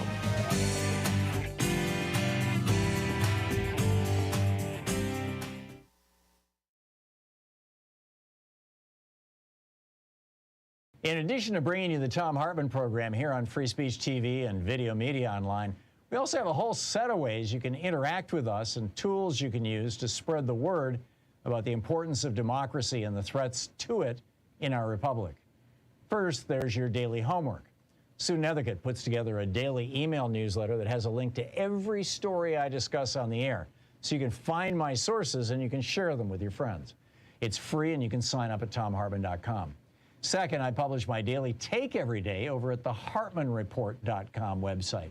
That's also free if you want the daily 5 days a week rant in your inbox. No ads either. Third, we have the podcasts. There's the free 1-hour version of our daily show that's advertising supported. You can find that wherever you get your podcasts normally. And then there's also the podcast of the entire 3-hour show with no advertisements, and that's available by subscription over at thomhartmann.com. So check them all out at thomhartmann.com and hartmannreport.com.